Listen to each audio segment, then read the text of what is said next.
In the frozen scene, demonic power spawns ferocious monsters everywhere. At the same time, it also creates awakened humans with great power. Demon King Belfort, ranks S, commands all 5 elemental systems. He was once the strongest opponent of the awakened army known as the Holy Legion. This formation was led by Bai. In his 10th year of command, he firmly held the great sword. He shouted orders for his troops to prepare for the 100th Demon Lair battle. The system displayed stats, and Lee accepted the lightning assassin role with a confident smile. This battle was classified as Purge Rank A, initiated by Hang Xiaolin, Cloud Mage. The boy shouted that despite extreme hardship, they would rest after finishing. A steady voice rang out to guide their steps. That was Lucian, a star support mage with terrifying enhancement effects. When Bai Yi touched the stone, the whole space exploded. He landed like a war god, his aura undiminished. His ultimate skill split heaven and earth. Light flashed in Bai Yi's eyes. The Legion captain declared Belfort completely defeated. Hang Xiaolin complained the fight ended too quickly, and Li invited him to hunt more demon lairs. Lucian questioned why such an important mission was so easy. Bai Yi's gaze fixed on the beast corpses. He explained this demon king possessed 5 elements and hidden skills. Suddenly, arms hugged him from behind and a sweet female voice spoke. She hinted he should handle the group's feast and reminded him of their personal unfinished date. He blushed awkwardly and agreed to meet in the capital as usual. The girl pouted at his failed teasing.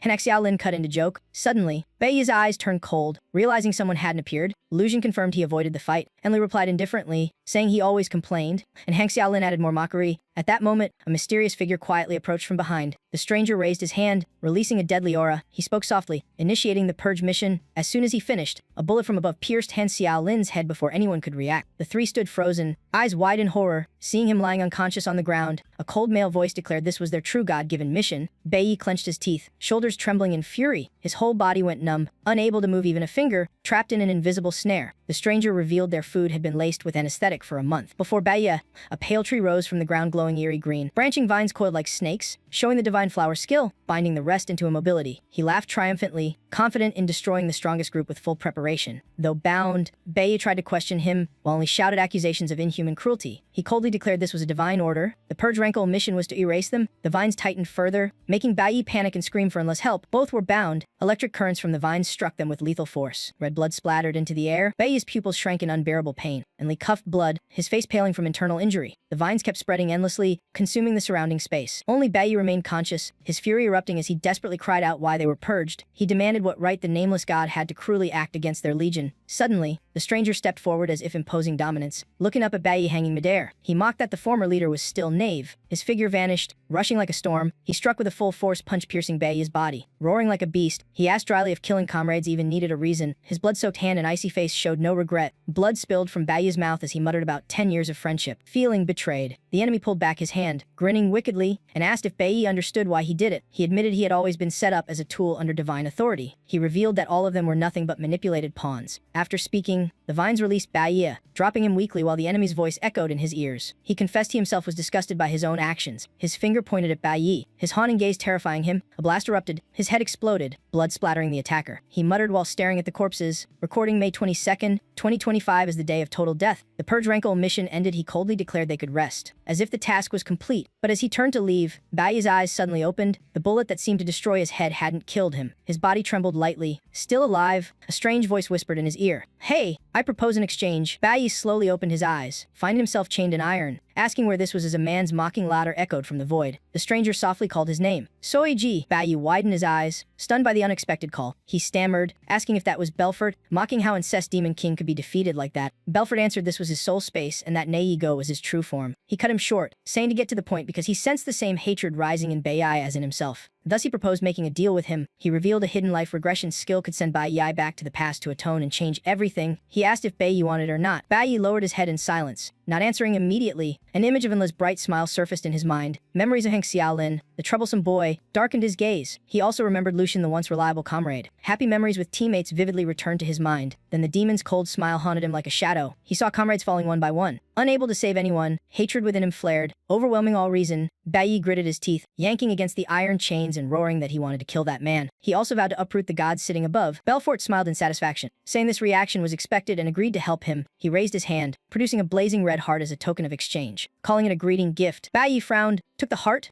and directly asked why Belfort wanted a deal and what the price was. Belfort stared at him, smiling wickedly but staying silent. making his vision suddenly go dark. He didn't know how much later, but a familiar voice called, "Baya, stop sleeping," and he suddenly woke. A woman in front scolded him to sit up, and he realized he was in 2005 at the Awakener Middle School in Vassal State Shenghe-gu. Baya froze when he saw his youthful smooth hands, realizing he had truly returned before awakening. Teacher Huang scolded further about his laziness before the big day. Ordering him to stand at the back of the class, he awkwardly muttered her name Teacher Huang in his mind. He gaped in disbelief that he had reincarnated back to middle school. He deduced this was Belfort's power, a time regression ability that shocked him. Faces of classmates from more than 10 years ago suddenly appeared vivid before him. Obeying orders, Baya timidly walked to stand at the back. Teacher Huang slammed the desk and loudly encouraged the class with energy. She paused, then sternly explained the world contained 5 elements: lightning, flower, cloud, core, and star. Each person could only fuse with one element, like herself possessing the rare cloud element. She added that harmony between element and body divided into 3 types: combat, support, and special. The 5 elements, applied differently, could create countless professions. She gave an example. The school's strongest party had a star mage, a cloud warrior, core caster, and a lightning assassin. She emphasized that students with awakening potential already stood out, but today was the true moment to decide fate. Currently, there were nearly 100 professions, ranked by 4 qualities: green, blue, red, and gold from lowest to highest. Each person had only one chance to awaken their lifelong profession. In the afternoon, the awakening ceremony would determine each student's future social standing. After class, Baya stepped into the schoolyard, emotional at the familiar scene of his first awakening. Suddenly, a bespectacled student fell to the ground, catching his attention. Soon after, a burly figure approached from behind. 2 others followed, laughing arrogantly, mocking the weak boy and scorning those who relied on awakening. He stomped cruelly on the victim's hand, boasting that his rare red profession made him superior to the rest. That was Hong Kang Sheng, a star assassin ranky with unclear background. In his past life's memory, Bai clearly recalled he often bullied classmates. The man had an unstable temper, prone to causing trouble for no reason. At that moment, a stern voice stopped him. It was Teacher Huang, frowning at the robbery behavior in school.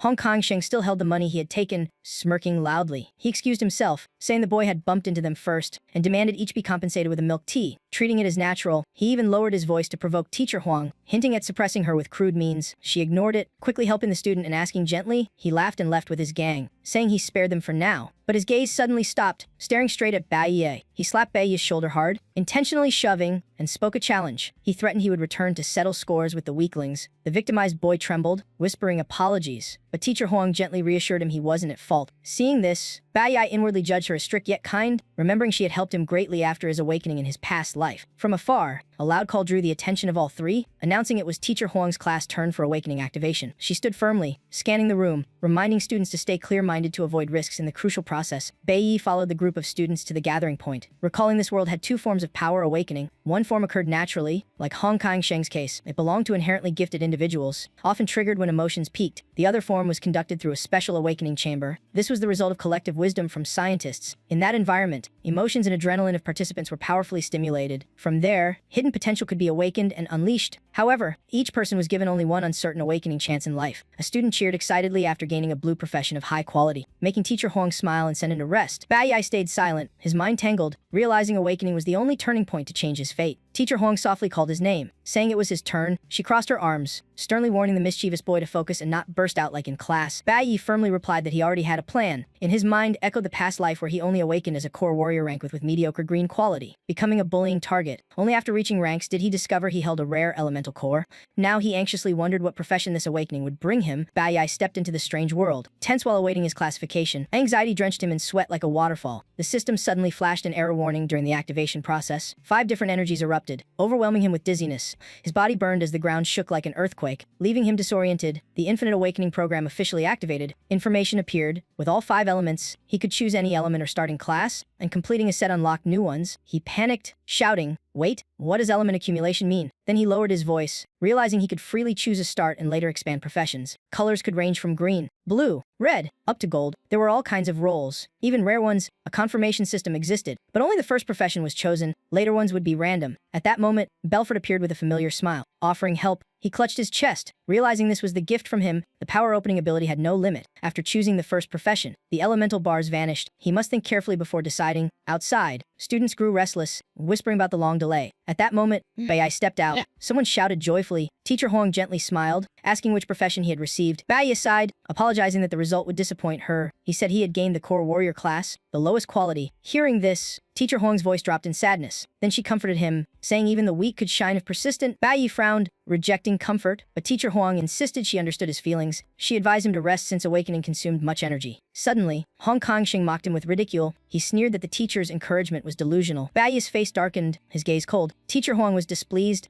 but Hong Kong-shing continued attacking verbally. He declared green quality was the lowest tier. He leaned close to Baiyi's ear, smirking that life was just like this. Only the strong were valued. The weak existed only for humiliation. In Baiyi's mind, the words the gods echoed repeatedly. Teacher Huang sternly questioned him, but he kept insulting and said Baiyi would sit in the last row. Baiyi wondered about the reason behind such discrimination. He replied that society was ruthless, and the untalented would be discarded. The strong always reaped benefits, while the weak had to serve as lowly laborers. He mocked the belief effort can change fate as a lie. To him, destiny was fixed from birth, the awakening school was just a small model of reality, and green quality would always be trash. He told Baiyi to go home and stop wasting resources. Unable to endure the humiliation, Baiyi crushed the cup in his hand. Water splashed straight onto the opponent's face. Drenched, Hong Kong-shing angrily shouted. Baiyi coldly replied he didn't want to hear another word from him. Hong Kong-shing smirked, cursing fully. He furiously swung a fist straight at Baiyi. Teacher Huang panicked, unable to stop it in time. It was the basic attack skill of an assassin, overwhelmingly strong, as he roared to kill Baiyi. But Baiyi stayed calm, his eyes blazing. He drew his sword, using the move object severing to block the strike. Hong Kong-shing widened his eyes in shock, then he clenched his teeth, his face showing fear. With a single sword swing, Baiyi flung his opponent far away. He crashed down under the horrified stares of the crowd. Hong Kong-shing spat blood, his eyes trembling with fear. He looked at Baiyi, stammering in shock at what was happening. The situation was beyond his understanding. The students buzzed in disbelief, unable to trust their eyes. Baiyi rested the sword on his shoulder, coldly stating the weak class he chose along with the added attribute. Hong Kong-shing struggled to rise, sneering it was just luck. He bragged that he had a rare red class, far superior to trash. But Teacher Huang noticed something strange in Baiyi's combat. She declared he had just used an extremely advanced warrior movement technique. This skill could block strong attacks and surpass reaction limits. It could even reflect damage, something her teacher had failed to master after decades. She couldn't understand how someone newly awakened could achieve it. Hong Kong-shing furiously drew his signature weapon, a bayonet with enhancement attributes. He swore to humiliate Baiyi before everyone. Baiyi remained cold, reminding himself he had reasons to choose a low class. He thought of human destiny being shackled from the start. But later, the world would realize that was a huge mistake. The system displayed the skill object severing with block, reduce, and full counter chances. The sword in his hand shone as he faced the enemy's violent aura. Students around grew fearful, whispering about the school's no-fighting rule. They remembered Hong Kong-shing had a powerful family, while Baiyi came from poverty. The bullied boy worried, reminding that if Baiyi fought, he might be expelled. Teacher Huang wavered inwardly,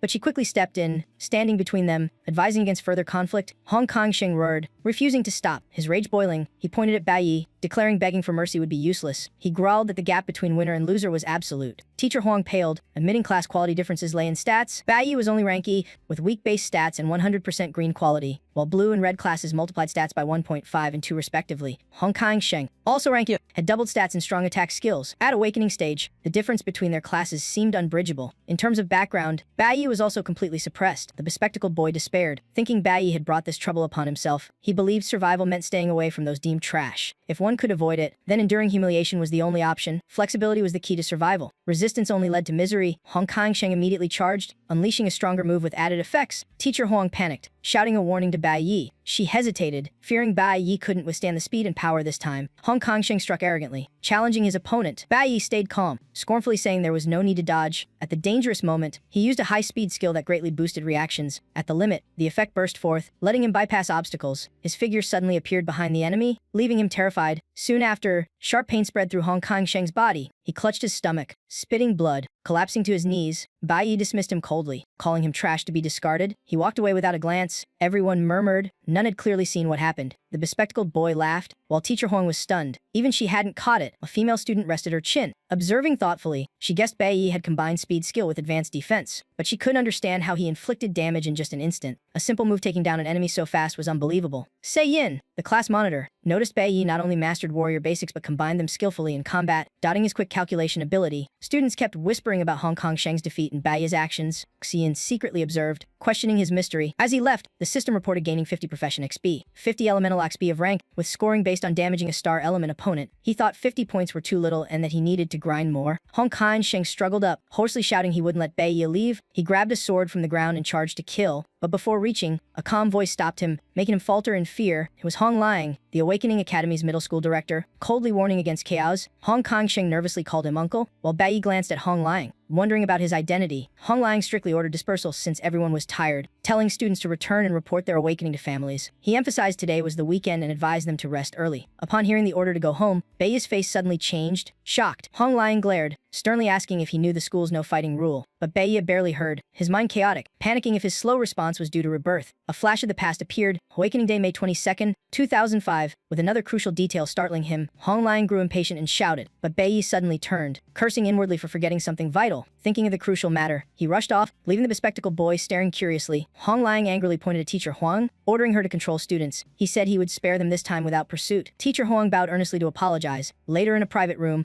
Hong Kongsheng rubbed his injury, furious that if not for luck, he would have won. Hong Liang slammed the table. Cursing the chaos as unreasonable, he recounted that when they rushed in, they saw Bai Di using the high-level skill shield barrier before impact. Moreover, before clashing, Bai Di had already found the weakest spot on his body and struck a fatal blow that shattered his defense. Hong Liang affirmed that even after 15 years of battle, he himself might not pull off such skill coordination and precision. The duel was like a veteran training a gifted elementary student. The child held extraordinary power. Bai Di kept running forward without stopping. His face was cold, with only one goal, since Reborn, beyond revenge. He must stop the coming tragedy. He halted before a towering building. He wiped his sweat and let out a heavy sigh. Memories of the man who terrified young Bai Di with overwhelming power flooded back. He clenched his teeth with resolve, ready to sacrifice to prevent it. On May 22nd, 2005, at exactly 18:07, a man sat on the sofa flipping through Viv. He slapped his thigh, laughing loudly with uncontrollable joy. In the kitchen, a woman quietly washed dishes in peace. A boy pushed the door open, and the man happily asked why he was home early. The boy stood still, fists clenched tightly with tension. His gaze longed toward his mother through the kitchen glass. With teary eyes, he whispered "Mother." His heart burst with relief seeing his mother alive. Feeling so lucky, his mother signed that today she would cook his favorite sour spicy noodles. Bai Di held back tears, forcing a smile,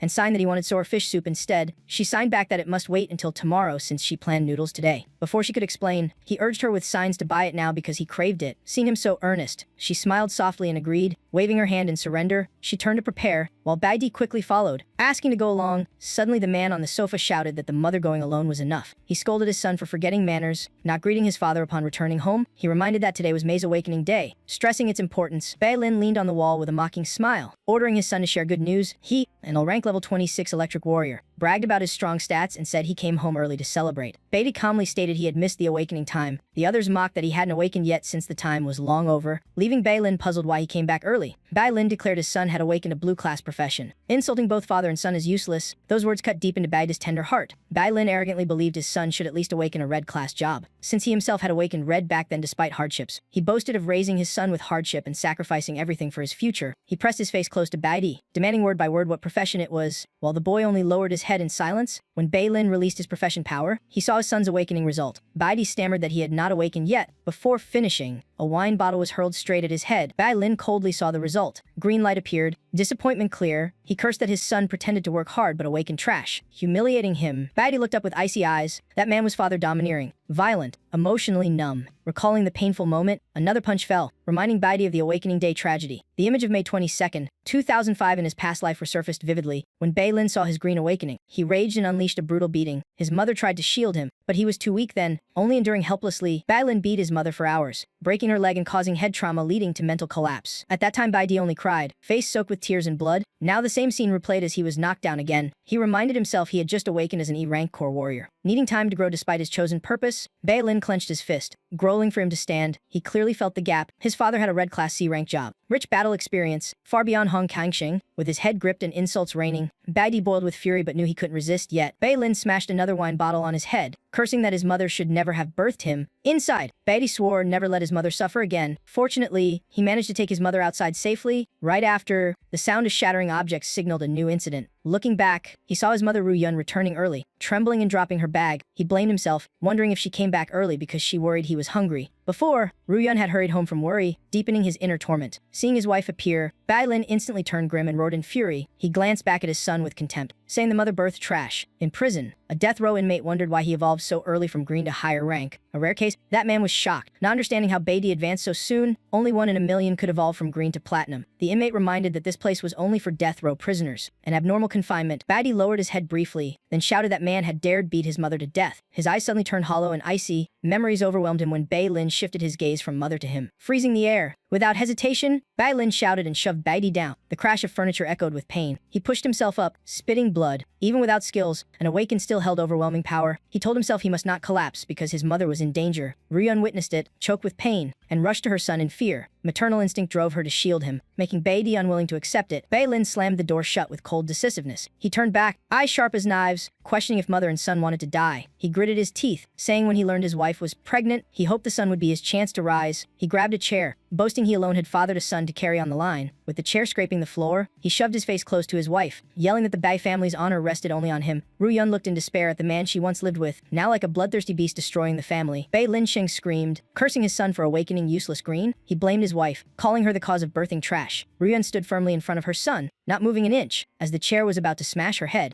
green light flashed and the skill shield barrier blocked it. The extreme speed effect activated, knocking the chair from his hand. Caught off guard, Bai Linsheng staggered back a few steps. Baidi glared at him, vowing he would never touch his mother, seeing scratches on his clothes. Bai Linsheng laughed loudly with amusement. Ru Yun trembled behind, heartbroken and terrified. Bai Linsheng twisted his neck joints, eyes cold but excited, sneering grown up. Huh! He grinned wickedly, stepping slowly toward his son. Baidi stared intently, planning to stall him, but instantly, Bai Linsheng darted forward like wind, aiming his blade at him. Baidi gripped the sword hilt, ready to use object neutralization to cancel damage, but his father's strength snapped the sword instantly. Then he shattered the guard stance and landed a thunderous punch on his chest. Baidi spat blood but kept his eyes locked on him, enduring the crushing gap. Bai Linsheng roared, unleashing speed boost with lightning, making each strike more vicious. Ru Yun sobbed, watching her son struggle under the brutal blows. He lipped up, snarling mockery that his son had some courage. Baidi clenched his teeth, refusing to dodge, bearing it head-on. Bai Linsheng sneered that such bravery was meaningless. With a trash job, he could only die. But Baidi stared straight at the man who ruined his mother in his past life, swearing it wouldn't repeat. He snorted, mocking that naive awakening. When sudden urgent knocks sounded on the door, he ignored it, swinging a steel chair down while shouting. As Ru Yun clung tightly to her son, with no response, the outsiders pounded harder, demanding the door open. Mother and son trembled inside while he cursed angrily at the disturbance. Baidi instantly realized the people he awaited had arrived. Seething, Bai Linsheng yanked the door open, roaring who dared disturb him. At the door stood two investigators, Le Gang, and a rank red deputy captain, scolded for opening late, with Chen Jinwu, a C-rank blue, watching beside. Bai Linsheng froze at their appearance, suddenly fearful. Asking why the deputy captain had come, Le Gang showed a warrant, saying they were hunting the fugitive Snow nearby and asked if he'd seen anyone suspicious. In the photo, the wanted man's face was hidden. Grinning defiantly, Bai Linsheng faked a smile, saying that man was famous on TV and he would report it if he saw him. Le Gang glanced inside, seeing Ru Yun holding a bloodied Bai Dai, supporting him and touching his wound. He immediately pressed for the boy's condition. Bai Linsheng covered up, saying his son fell while buying vegetables, but Baidi spoke out, insisting his father beat him. Bai Linsheng's face instantly darkened heavily. 18 minutes earlier, after rebirth, Baidi had planned to spread fake news about Snow to lure guards, buying time and cornering his father. Le Gang asked coldly, making Bai Linsheng nervous and deny with a forced smile. Baidi listed his injuries and abuse in detail, urging verification, accusing his father of being a dangerous, unstable awakened. He even cited divine law, stating a violent awakened must be detained for 15 days. Le Gang and Chen Jinwu were stunned hearing this. Bai Linsheng furiously shouted, not finishing his words. Le Gang cut him off, declared his authority as a monitoring officer, and announced arrest. Bai Linsheng went berserk to attack but was restrained by Chen Jinwu, who warned him not to resist. They dragged him away without further proof as he cursed, while Le Gang barked for order. The room fell into silence after he was escorted out. Baidi weakly called his mother. Ru Yun immediately rushed to hug him, her worried eyes making him quickly reassure her. In his mother's arms, Baidi sighed with relief, thinking he had protected her this time and gained 15 days. Hearing her sobs, he smiled, whispering comfort, vowing to grow stronger in time. His fingers clenched unconsciously, feeling the battle was worth it. He had managed to take the safe key from his father. In the past, Bai Linsheng had betrayed comrades to steal a treasure that let him rise from E to C. After calming his mother, Baidi quietly approached the wooden cabinet. Beside it was the hidden safe, always kept secret by Bai Linsheng. In his previous life, he only discovered this secret after his father's death. With it, he had enough strength to conquer a demon dungeon alone. Now, the only promotion paths lay within dungeons managed by gods and guilds. The place he could enter was just the ancient school grounds, or he could choose the hidden dungeon he had known in his past life, where rank and difficulty were uncertain. His eyes blazed with determination to advance faster than anyone. The hidden dungeon swarmed with monsters, allowing cultivators to rise from E to D, then B in A. On May 22nd, 2005, 22:02, the monitoring prison shook with commotion, forcing the deputy guard to act. But nothing was found just like the false report. Chen Jinwu grew suspicious but warned that whether fake or not, anything tied to Snow must never be ignored, especially during an important time. Snow's presence in the province was a major upheaval. He asked about the captain's early return, but Le Gang coldly cut him off, saying not to discuss it. In the cell, Bai Linsheng wailed, begging forgiveness, promising to change, even bringing up the deputy captain's pregnant wife as a bribe hint. Le Gang immediately stood, eyes sharp, scolding him for daring to bribe. Once a guild member now fallen so low, saying that, he walked straight out. Bai Linsheng clenched his fist, staring blankly after him. Chen Jinwu casually sorted the files, joking that since bribery failed, prison was all that awaited. He concluded, ordered silence, and slammed the cell door shut. Inside Bai Linsheng, rage burned into seething hatred. At dawn, while Ru Yun still slept, Baidi left the room, determined to grow stronger before his father's release. Dungeons were the only path, holding chances for breakthroughs. It was a parallel space open through a void gate, where he silently advanced with weapon in hand. In reality, most dungeons were seized by guilds after exploration, because they contained countless monsters and resources, vital for leveling, but they carried deadly risks. And only after state surveys could exploitation begin. In his past life, this dungeon was discovered 1 year after demons invaded the human world. An F-rank dungeon usually required 3E rank awakened. For an A-rank dungeon, the standard team was 5 people, 3E, 2D. With the situation, there was a 90% chance this was an F-rank dungeon, the lowest he could access. A mysterious void gate appeared before him, leading into the unexplored. Without hesitation, he stepped through, facing a demonic world demanding strength and class coordination. But now he had no choice but to advance alone, as strong as possible. As he entered the strange space, a prompt appeared. Dungeon entered. Danger unknown. Baidi felt a freezing chill, the land blanketed in ice, like a domain of ice beasts. He pressed on without hesitation. Soon, a giant ice bear was seen sleeping, surrounded by piles of human bones. It was a primal ice bear, rank E, level 8, in hibernation. Suddenly, footsteps in a low growl sounded from behind. He spun around warily, sensing exposure. Perhaps thanks to the beasts in hibernation, he was still unnoticed. Soon after, a level 2 rank forest wolf lunged, making him draw his sword. Noting it was even stronger than him, the wolf missed its first strike. He quickly retreated, but attacked again. He raised his sword to block, yet the beast still pressed fiercely. After several dodges, the wolf paused as if gathering strength. He seized the chance, slashing cleanly and splitting the beast. Red blood spread across the icy ground. He looked at the weapon in hand in a rank Kung Wu sword, the treasure hidden in his father's safe, boosting power greatly but still needing precise strikes to fell such high defense beasts. He sighed, recalling his glorious past when he once stood at the peak. The system notified, to level up he must kill about 20 wolves. Having gained 52 experience points and accumulated ice element, he calculated that advancing from E to D required 10 levels. Then roars echoed again. A whole pack of snow wolves appeared ahead, all A rank level 2. The smell of blood drew them in together, while he calmly observed. Without fear, he realized they planned to swarm him. He took the initiative, swinging Kung Wu straight at their vital spots. He kept dodging their attacks. He countered with deadly strikes. The movements repeated non-stop, leaving no openings. He charged into the pack, eyes cold, mind fully focused. Finally, like an arrow loosed, he unleashed a finishing move, wiping out all the wolves. The system kept announcing victories, with experience soaring and 18 wolf fangs collected. After the battle, the wolf leader, rank a level 4, still stood blocking his way, bigger than the others, but compared to the slaughtered pack, it didn't faze him. He gripped his sword, dashed forward with savage slashes tearing silver fur, killing the leader. The system announced, Wolfkin slain, 56. He obtained a snow wolf diamond, standing amid the bloodied field, sweat soaked. He still smiled, certain leveling up was only time. System notified, leveled up to E rank 2, gained 12 attribute points to distribute. Hand on the panel, he panted and forced a smile. Realizing just a few wolves had exhausted him, with an E rank body too weak, he eyed the scattered snow wolf diamonds. Regretting having no space bag to store them, picking one up, he recalled his past life, dungeons in guild hands, free awakeners oppressed, while snow wolf diamonds were rare materials worth 10,000 yuan. He slipped it in his pocket, moved on, thinking of advancing. Knowing higher rank beasts required guild team access, the guild-affiliated academy was the training ground for talents, where all longed for recognition. Once expelled, the promotion path nearly ended, capped at rank C. Like his father before, abandoned by the guild and forever stuck, progress frozen. Looking back, he saw a snow wolf pack stalking. Sparking an idea, he dashed off, deliberately luring the whole pack after him. While running, he swung his sword to cut trees, creating obstacles. Fallen trunks crashed loudly, startling the beasts in the branches. A giant python suddenly slithered out. The wolves panicked, retreating to observe. At that moment, he stopped completely, with frosty breath in the cold wind. He thought the fastest way was to fight here. Soon he stood in a canyon packed with ice-type beasts.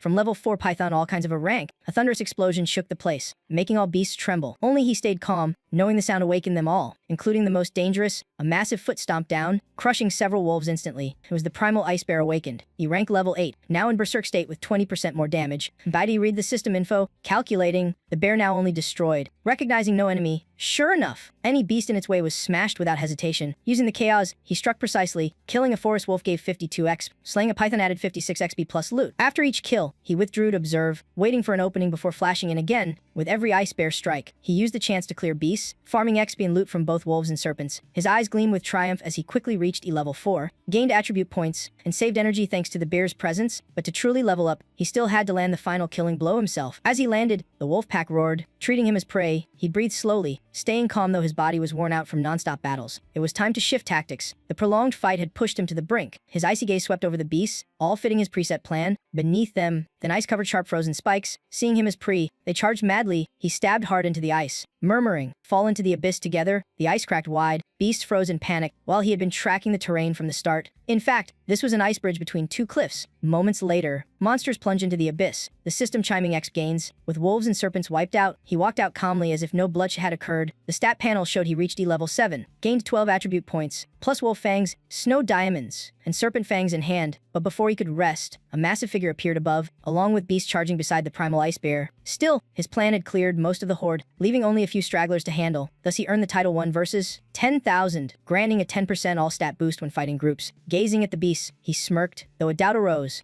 Every dungeon must have a ruler. If the true boss was a savage lion king, he level 10. Why hadn't the trimmers lured it out? The primal ice bear suddenly turned, eyes viciously locking on him. Two wolves roared and lunged at once. At the same time, icy spells swept in like lightning. He frowned, instincts screaming danger, quickly retreating. He kept backing off, body tense dodging. It turned out it had never truly slept but had ambushed, waiting for the right moment. With the ice bridge gone, retreat was cut off. Behind was only the abyss, while foolish beasts froze instantly, showing the foe had waited for exhaustion before striking. A flawless trap. His face darkened as the spell hit. Frost crept up from his feet, binding his body. He looked at himself frozen, eyes cast down the dark abyss. So the ice bridge had been a pre-built snare? It only needed to appear at the last moment to reap the harvest. It's hard to believe a low-level cave hides such an intelligent leader. System displays. Domain Lord Shiwang Tanbao, level 11 grade D. Ice Element Mage, with 2 deputy demon apes level 10 grade E surrounding him. One demon ape stares at him with malice, a sinister light flashing in its wicked grin. The ice covered his body, leaving only his determined eyes open. Without fear, as his body was about to be fully frozen and the temperature dropped, he gritted his teeth to find a way out. At that moment, Chuzi Shuanglin gestured with his hand. The giant ape charged forward with a triumphant grin. Imprisoned in the ice, he could only watch the violent strike about to fall. At that instant, the ice cracked apart, and he broke free. Ready to fight, he seized the moment as Chuzi Shuanglin noticed the anomaly. With lightning speed, he delivered a finishing blow to the demon ape. System reported, blocked in 0.09 seconds. Reflected all physical damage. Struggling to stand and gasping, he realized breaking the ice had drained nearly all his strength. System confirmed awakening state triggered, trading freedom for energy depletion. Wiping blood from his lips, he analyzed, the enemy needed cooldown time. This was his chance to turn the tide. Bat Yu watched Chuazi Shuanglin closely, determined to strike before things worsened. He clenched his fist tightly. Instantly, a pack of ferocious wolf bears appeared from the void. The sight made his blood boil, teeth grinding hard. Ice Bear also stepped forward, identity clear. Ice Element Beast, grade level 8. Cold sweat trickled down. He knew fire countered ice, but he was already exhausted. Even handling 2 demon apes was hard. Now with a beast pack it was even more perilous. He hesitated briefly, realizing he was trapped with no escape. A demon ape led the charge. Fierce and menacing, he quickly raised his shield to block the sudden blow, inwardly knowing his chance to win was nearly zero. The second demon ape also lunged in, coordinating relentless strikes. He was forced to retreat several steps continuously, yet his eyes still blazed with determination. Vowing not a bow, the ice bear slammed the ground, making the area quake. He had to dart to the side, swift as an arrow. Though his body trembled from the cold, his gaze remained fixed ahead, resolute. The demonic beast frenziedly encircled him. His stamina had bottomed out.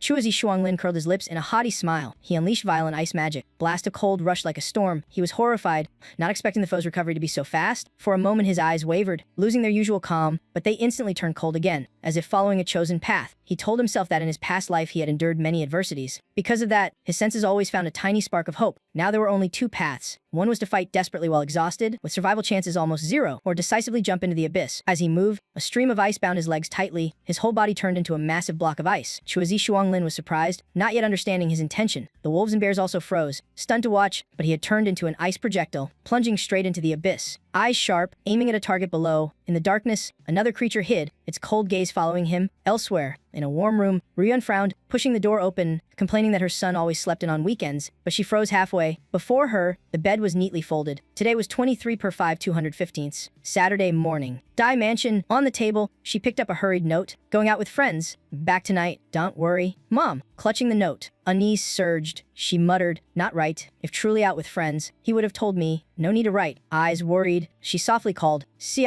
what's wrong with you?" Since the previous return, the child's erratic demeanor had caused the woman of the family deep concern. A red streak dripped from a shard of ice, marking the snow-covered road. The ice patch ahead was stained red as blood spread. When the ice bridge collapsed, nearly 100 demonic beings were dragged into the abyss. Exhausted, he clung to the cliff, staggering through the blizzard, mind in turmoil. Yet he had only advanced to stage 3, meaning about 60 foes were slain. 40 more still lurked somewhere, shooting into the abyss like an arrow. His move had been carefully calculated. At the bottom, he was certain a cold spring existed. As the ice shattered, he surged up amidst chaos. He landed on the soft snow exactly as planned. Jumping into the abyss was the only escape, but breaking ice again nearly drained him. Body temperature fell, blood loss continued, weakness set in, plus severe damage from the fall. Have I reached my limit? He asked himself in despair. Suddenly, a massive demonic beast appeared before him and opened its mouth to bare sharp fangs. Stepping closer slowly, it was the leader of the Ice Spring, a high-rank, extremely ferocious beast. In another scene, a blurry figure appeared with a warm voice. "You're back. Why not visit me?" And Lee smiled brightly, welcoming the return. The two embraced deeply. Xiaolin excitedly urged, "Boss, let's sneak out to feast tonight." Liu Xuan, as usual, stood before the notice board, puzzled, asking others to check strange data, and Ruya, still gentle, softly asked if the wound on his head caused him pain. His soul seemed to fall into dark night, facing the cunning smile of the forest ruler, its teeth bared provocatively, the being sneered disdainfully. "Go down there." The traitorous comrade also looked at him with contempt, repeating words of death. He clenched his fist, determination surging. "I have no limits. I cannot be limited." Past life regrets burned within him. When the Ice Spring leader lunged, he grabbed its sharp fang without hesitation. The terrifying beast widened its eyes. Shocked at the act, he stared firmly, voice like steel. "I will never let that happen again." Gathering all strength,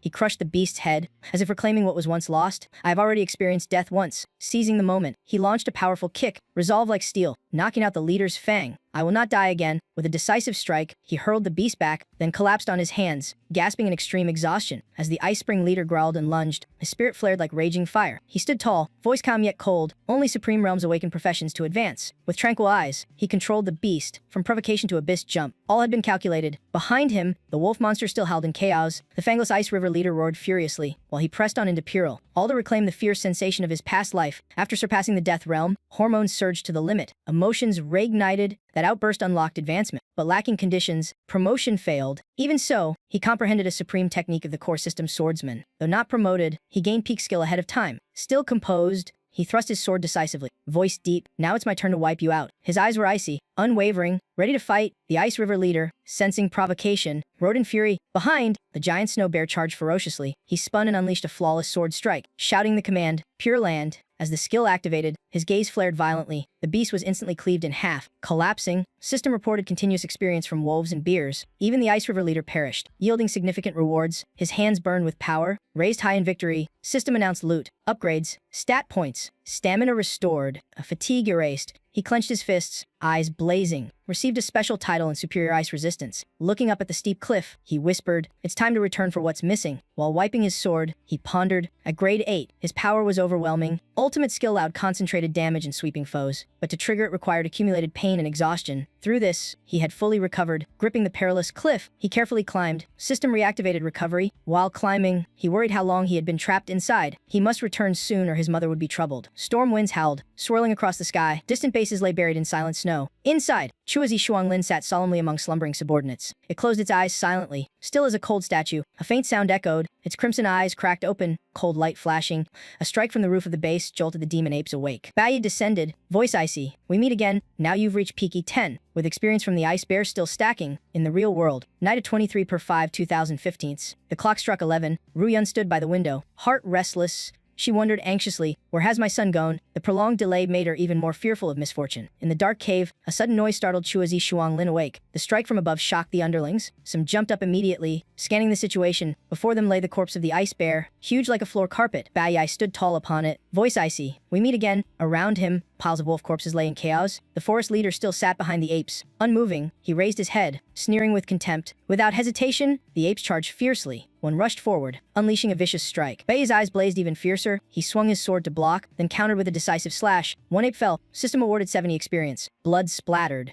And through the crimson veil he saw the leader's shocked gaze. It did not sit still. Roaring as it leapt up and swung its staff, mana erupted, casting a violent ice storm. He did not retreat, boldly charging forward. On contact with the mana, his body auto-triggered magic resistance. His ice resistance activated, reducing the freezing damage. Seeing him closing in, Shuanglin panicked and sprang up. He hurriedly pulled a stone staff from his pouch. The apes instantly formed a wall to shield him. Bai spoke coldly. "Once I take you down, you'll reach Rand." He triggered a flash skill, doubling speed, piercing straight through the shield wall. In an instant, the leader's staff arm was severed. It gaped in shock, staring at the blood gushing out, roaring in agony. Its eyes turned blood red, locked on the foe. Bai remained calm, gaze resolute, uttering coldly, "End it." A few brutal slashes tore the leader into fragments. System reported success. Ice Element Mage, leveled 11 slain, 1000 experience gained. He officially advanced to Core System Warrior ranked, leaving the apes frozen in fear. All attributes doubled, plus 12 points in reward items awaiting. Cloud Element energy fully gathered. A new profession about to unlock. He froze, suddenly remembering an important task almost forgotten in battle. The cloud element energy had fully met the conditions. System glowed. You have obtained cloud element mage rank E. Switchable anytime. Staring at the status board, he pondered. The only rank E. With 200% stats, my power equals a core system warrior ranked. Next notice. Receive D rank artifact. Mana stone 40 elemental force, 40 spirit force, spell range 50%, and a D rank magic pouch with 20 items. The demon ape gawked as he calmly collected all loot from the leader's corpse. He smirked faintly. A few small fry remain. He'll clean them up too. He instantly switched to cloud element mage state. His excited voice rose. Let's test this new profession I've never used in the real world. Dawn of Sunday, 24/5/2015 arrived at Xiaoyu's home. Ryun sat haggard, face pale from worry. The door creaked open. Bai Yi quietly stepped inside. She looked up, eyes still wet with tears suddenly widening. Bai Yi whispered softly, "Mother, sorry to keep you waiting." Ryun burst into joy, hugging her son tightly. He asked gently if she had waited and even not eaten. He proposed, "Mother, let's move away and leave him forever." Plan ready. He used the D-rank magic pouch, bringing only prized items and essential weapons. Below, a merchant inspected the diamond and offered 800 yuan. Bai Yi firmly shouted 8,000. The man balked, haggled up from 2,000 to 3,000, finally grudgingly accepted 7,000 under his insistence. He pocketed the money, pleased, knowing the gem's true value from a past life. With the money, he could afford a decent house for his mother. In his previous life, she never had a single peaceful day. In this life, he only wished she lived carefree and happy. The realtor cheered and signed the lease. 15,000 yuan monthly, 3 months up front, utilities and management included, at 8 p.m. on 24/5/2015 in the warm new home. He smiled as his mother cooked and hummed. Peaceful smile returned after long. Home secure, he also advanced to rank D and gained Cloud Element Mage. Yet he remained vigilant because the other was still imprisoned, so no complacency. Before finishing things, he cautiously postponed revenge and would return to school tomorrow. The bracelet he wore was a D-rank treasure, refining mana, 40 elemental and 40 spirit, spell range 50%.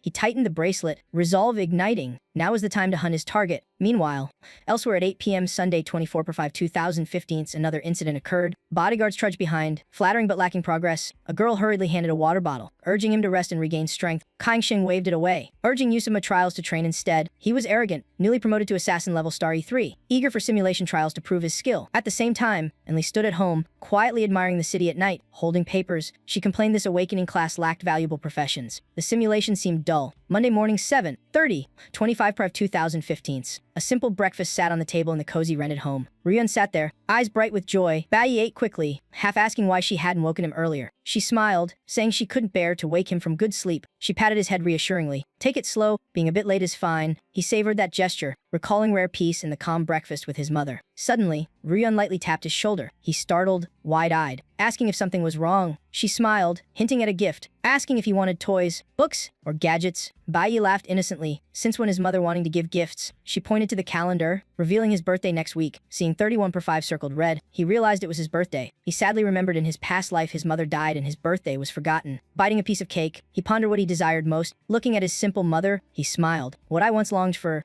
I now have. He quietly chewed the bun in silence. His eyes flashed with fierce determination. The next target was clear. Deal with that person at the Awakening High School. In the distance, the teacher's voice echoed on the field, reminding students about the weekend break. The combat instructor struck the table, solemnly announcing the start of Hell simulation training. Stressing its importance, the teacher stood upright, declaring the secondary school was directly under a mysterious organization, which monitored every student's actions. The simulated battle drill was the first chance for students to show ability after awakening, and it was also the junior high graduation exam broadcast entirely. Moreover, the top individual would be invited to join the high school cohort on a special cultivation trip. That trip was the only annual chance to meet directly with the organization's leadership. The teacher continued, the school would select outstanding students from both junior and senior levels to send to Shenghe-gu, the organization's headquarters. Bai Yi stood in line, memorizing the information carefully. Shenghe-gu was where Bai Yi once met his master and also the homeland of that man. However, there had never been any relation between master and that man before. That man only joined the organization after Bai Yi became a member, so the shortest path to meet him was to excel in the simulation exam and enter the cultivation group. A nearby student shouted in excitement about Friday's simulation, both eager and worried,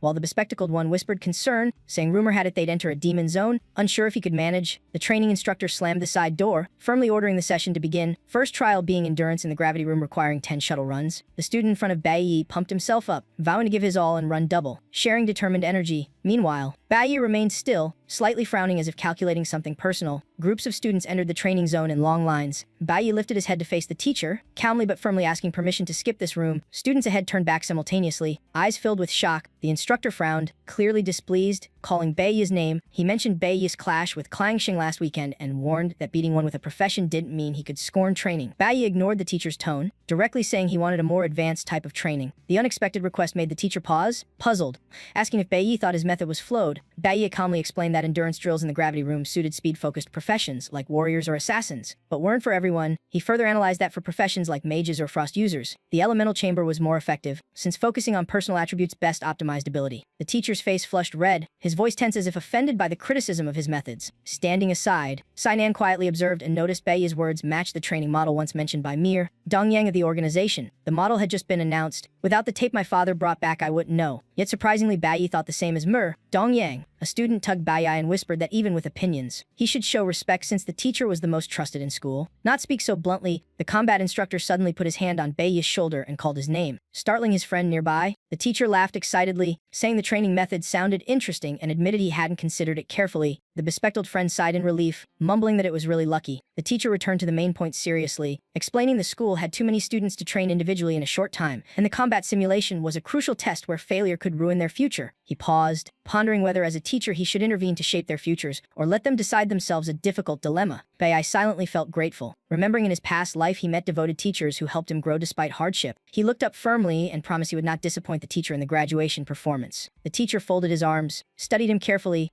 and asked how he wanted to be trained while confirming if he had awakened as a warrior type. Bai Yi nodded and pointed to the sealed room, asking the teacher to maximize element nullification inside the element chamber. Two nearby classmates exclaimed in surprise, "Element chamber." Bai Yi awkwardly excused that as a warrior he wanted more balanced abilities and to test weaknesses, while secretly lamenting he could not admit he also aimed to train as a cloud element mage. Saiyin eagerly added that she too wanted to practice elemental control and happened to be a mage, making the teacher sigh while patting her head and reminding her not to embarrass him in the final test. Saiyin suggested sparring with Bai Yi, but he coldly refused, saying he wanted a private room. She persisted in persuading, and he only replied briefly, She smiled brightly, her spirit igniting, saying he had sparked her fighting will. The bespectacled friend grumbled about wanting to slack off. Then the teacher suddenly appeared behind him and sternly said no. In the freezing room, Bai Yi told himself his warrior class was familiar while being a mage was new, so he must quickly master it. 790 he clenched his hand, determined to hide his secret ace and not let anyone know he had another class because the school is monitored by the Divine Crafts Guild and all actions can be detected. If exposed too early, he would quickly become a target. Saiyin in the next room vowed not to give up, and when the alarm system sounded, Bai Yi resolved to cut off unnecessary relationships so he wouldn't be distracted from his goal. After class, under the sunset, he quietly pushed his bike to the gate and hurried away, not wanting to stop. Two familiar voices called from behind, making Bai Yi sigh. Slightly annoyed because he had already expected them, the two friends struggled to catch up, gasping and begging him not to walk so fast. Seeing them, middle school memories returned, friends who shared hardships and rare moments of joy in difficult years. In this life, Bai Yi's goal was revenge, and that fire kept him from indulging in useless social ties. He only glanced at the bespectacled friend, then silently rode away, leaving shocked stares and complaints, while the quieter one realized he had grown much stronger. Since awakening, Bai Yi seemed reborn, radiating a cold confidence unlike before. They grumbled, wondering why he rode off yet still seemed willing to wait for those walking. He stopped by the roadside, turned back, and called directly to the bespectacled one. Under the dim evening light, he coldly told him to get his lungs checked if he had time. Words calm yet suggestive, the bespectacled one widened his eyes in shock, while the other excitedly claimed Bai Yi was only waiting to go home together. Before they could enjoy it, he sped off, dismissing that they couldn't catch up, angering one who accused him of mocking them. An argument erupted as they debated his training. One said he practiced little, the other angrily denied it. Riding, Bai Yi smiled faintly, eyes reflecting memory. In his past life, the bespectacled friend's severe lung disease forced him to drop school and die early, though now he distanced himself for revenge. He still wished him peace. The other friend angrily scolded Bai Yi for becoming cold, while the bespectacled one admitted he had changed much but still felt familiar. Yet there remained a glimpse of sincerity in him as before. In Shenghe Nation, the recruit training ground carried a solemn atmosphere. A man lounged on a chair, curiously mentioning a new recruit joining the guild. Shining like a rising star, he smirked with interest, affirming it was the one who broke all records. In a small golden-lit dining room, a young man bowed humbly while reporting to Dong Yang, though pride still tinged his voice. On the evening of May 25th, in their warm rented home, Bai Yi sternly told his mother not to go out alone, promising to return early with food. Inwardly, he reminded himself it was still unsafe. He decided he must soon take his mother to a stable, peaceful place. In the prison for awakened ones, gloom filled the air as inmates lined up for meager meals. When it was Lin Sheng's turn, he stepped forward with shifty eyes and furtive gestures. He discreetly slipped money into the cook's hand. The cook's nod and sneer revealed everything was arranged, and tomorrow he could go out. On Tuesday, under the trees in the schoolyard, sunlight filtered through leaves onto the mottled ground. Bai Yi stood in thought, planning,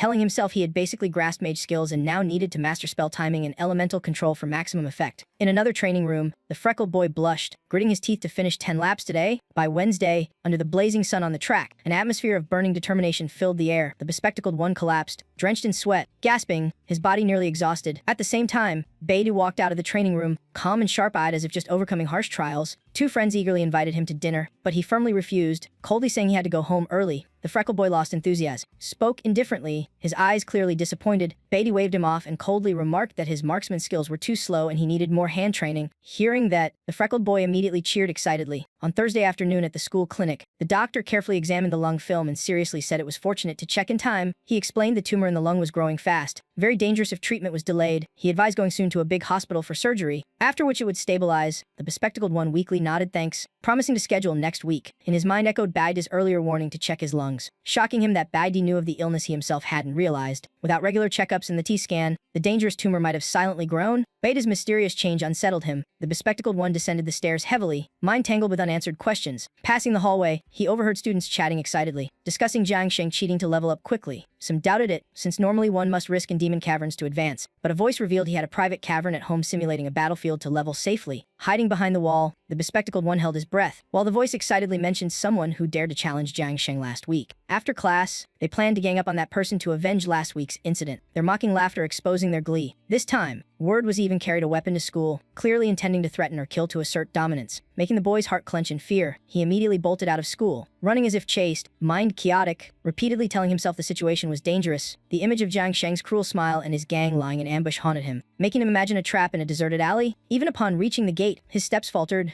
doubting the point of trying. What could he do alone? He trembled, blaming his weakness, with no attack skills to defend himself, thinking maybe Baidi was already strong enough to handle it. Considering avoiding trouble with such people, he thought perhaps keeping distance was safest. With despicable people like Jiang Sheng, evasion was truly the right way to survive. He justified his retreat, yet before the cold sealed weapon room, determination suddenly flashed in his eyes and he stopped. A creaking sound rang as he broke the lock without hesitation. Driven by absolute resolve, pushing the door open, he stepped in with determination to save Baidi because Baidi had once saved him. In his heart, he was ready to sacrifice everything for the one who gave him life. That thought fueling his strength, he grabbed a bamboo baton hanging on the wall, gripping it tightly as if preparing for battle. His spirit surged like a warrior, shouting fiercely, "Beide, wait for me!" Suddenly a strange voice startled him, heart pounding. "Why did you break the weapon room?" Cian emerged from the shadows, eyes wary. Questioning his urgency with clear suspicion, he couldn't hold back and shouted, trembling with fear, "I must save Beide." The news turned Cian's face pale, eyes showing panic as if realizing a great danger. In a desolate alley, Baidi silently pushed his bite, alone in the cold dusk, unaware of the lurking threat. Under the red sunset, Baidi coldly turned back, sharply questioning the follower. "You've trailed me since leaving school. What are you planning?" With no hint of fear,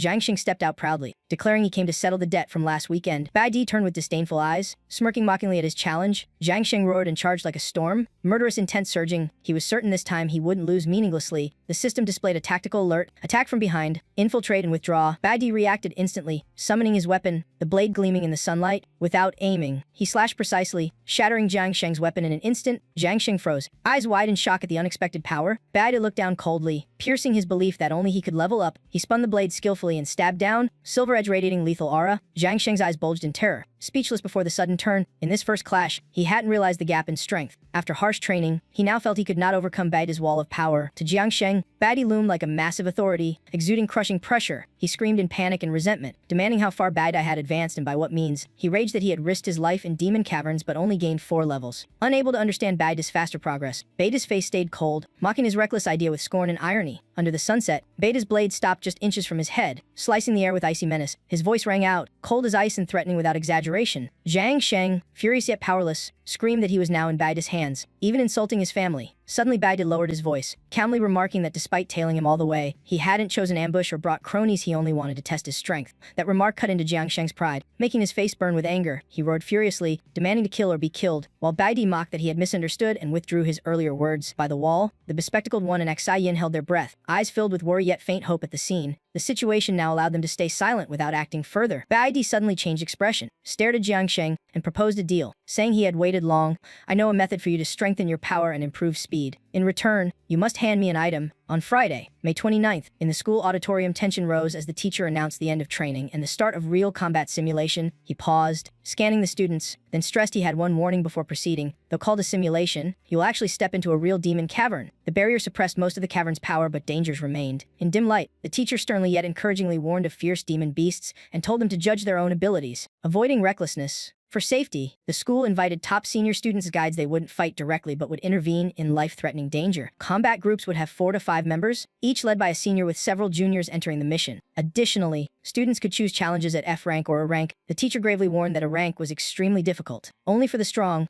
and failure could cost credits and harm their future. He signaled to start choosing difficulty. Once all decided, the school would assign teams by level and asked those wanting E rank to raise hands. Among the rows, only a few hands rose shyly, while Xian confidently lifted hers high. Beside another student, Jiang Xin was cold and decisive, exuding his usual arrogant momentum. The bespectacled one whispered to the freckled friend, both surprised and worried at their confidence in choosing danger. The freckled one laughed boldly in challenge. The teacher checked the list and announced, 180 students total. 8 chose E rank. Yin was surprised that Baidi did not. He continued, saying the rest would be randomly assigned to lower-level maps. Suddenly a hand rose. Baidi firmly requested the school's higher-level challenge. Voice resolute. Under flashing lights and suffocating astonishment, Baidi's daring declaration stunned the combat teacher. The crowd took a moment to process, then erupted in shock, shouts echoing through the hall. From the shadows, Jiang Xin glared at Baidi with dark eyes full of jealousy and suspicion. The teacher, astonished and trembling, asked if he was joking who would choose a D-rank place. A cold voice cut through, breaking the atmosphere, drawing Baidi's gaze. It was Hong Liang, face stern, firmly opposing as he claimed D rank was beyond normal students' limits. Baidi calmly replied with cold eyes that the guide never forbade D-level trials. He stressed that combat rules allow free choice, and the school's goal is to find talents with courage, strength, and aptitude. His mocking tone questioned if the teacher wanted to strip him of the chance to prove himself. Hong Liang flushed angrily, arguing that the abyss required teams. No one could go alone. Baidi bluntly declared he was capable enough by himself. Hong Liang sternly invoked safety rules to absolutely forbid solo entry. Unexpectedly, Qian spoke up, eagerly declaring she would choose D-level. Her radiant face and bright eyes made the hall erupt in shock again. Hong Liang panicked and scolded, mentioning her father, but Qian firmly insisted she wanted to conquer and excel. Her words only fueled Hong Liang's fury, his face turning crimson. Baidi coldly glanced at Qian's fervent expression. He firmly refused to join, stating he would go alone. In the suffocating atmosphere, Qian blushed angrily, but the combat instructor gently stopped her, implying resistance was useless. Hong Liang seized the chance, shouting harshly that both were arrogant despite just awakening. The combat instructor pondered, noting only Baidi and Qian registered for D-level, but no senior dared to lead. At that moment,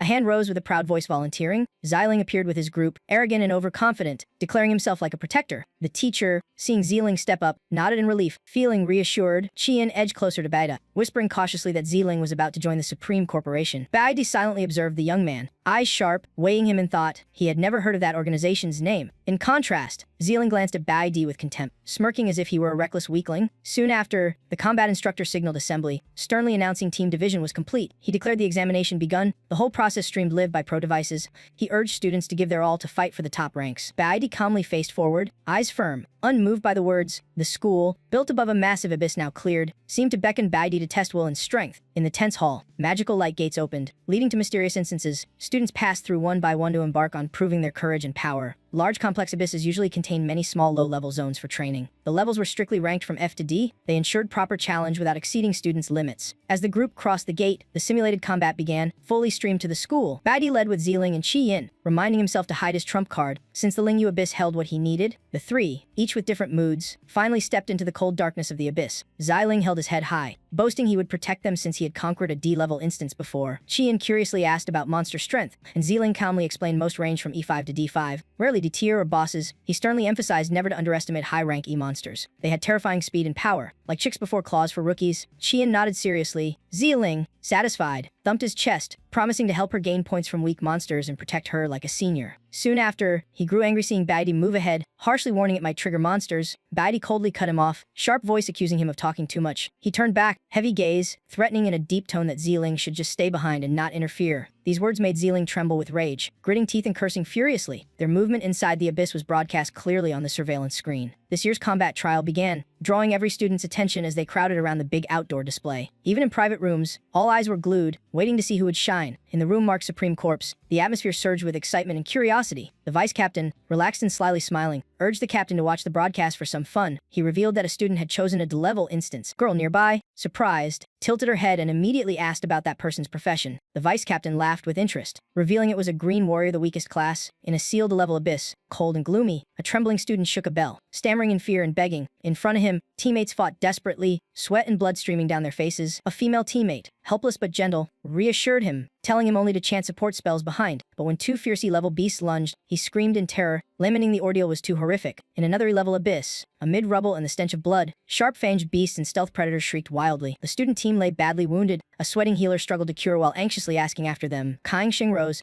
eyes blazing with resolve, shouting he would face them all alone. He charged, dagger stabbing the beasts, vowing never to accept defeat. In the D-level instance, BID studied the monster data. Attack 32%, critical 20%, lifesteal 15%. He calmly swung his blade, silver light flashing, killing the monster instantly as the system awarded experience. Around him lay piles of corpses, with repeated notifications of successful kills. In the dim glow of a magic array, Xiling was stunned by the sight, while Qiyin, thrilled, rushed to ask how he did it. BID didn't answer immediately, only eyed two giant spiders that appeared, then spoke calmly. He explained evenly that monsters here were sealed to half strength, so they weren't too hard to handle. Qiyin, still full of admiration, admitted that even halved, BID could easily fight many at once. BID replied indifferently, hinting that one should not compare oneself with others. He added coldly that being oneself was enough. Qiyin ignored his distance, smiling brightly, promising to try even if he spoke coldly. Xiling nearby flushed with anger, cursing inwardly. Irritated at BID being praised, Xiling stepped up, heavy-voiced, warning this was a D-level instance and arrogance was dangerous. He kept acting superior, saying the display was fine but reminded that the triple path entry was tough. Lecturing like a senior, BID ignored him, turning instead to assign Qiyin the right side while he took the left. He swiftly dodged Xiling's hand reaching for his head, refusing contact.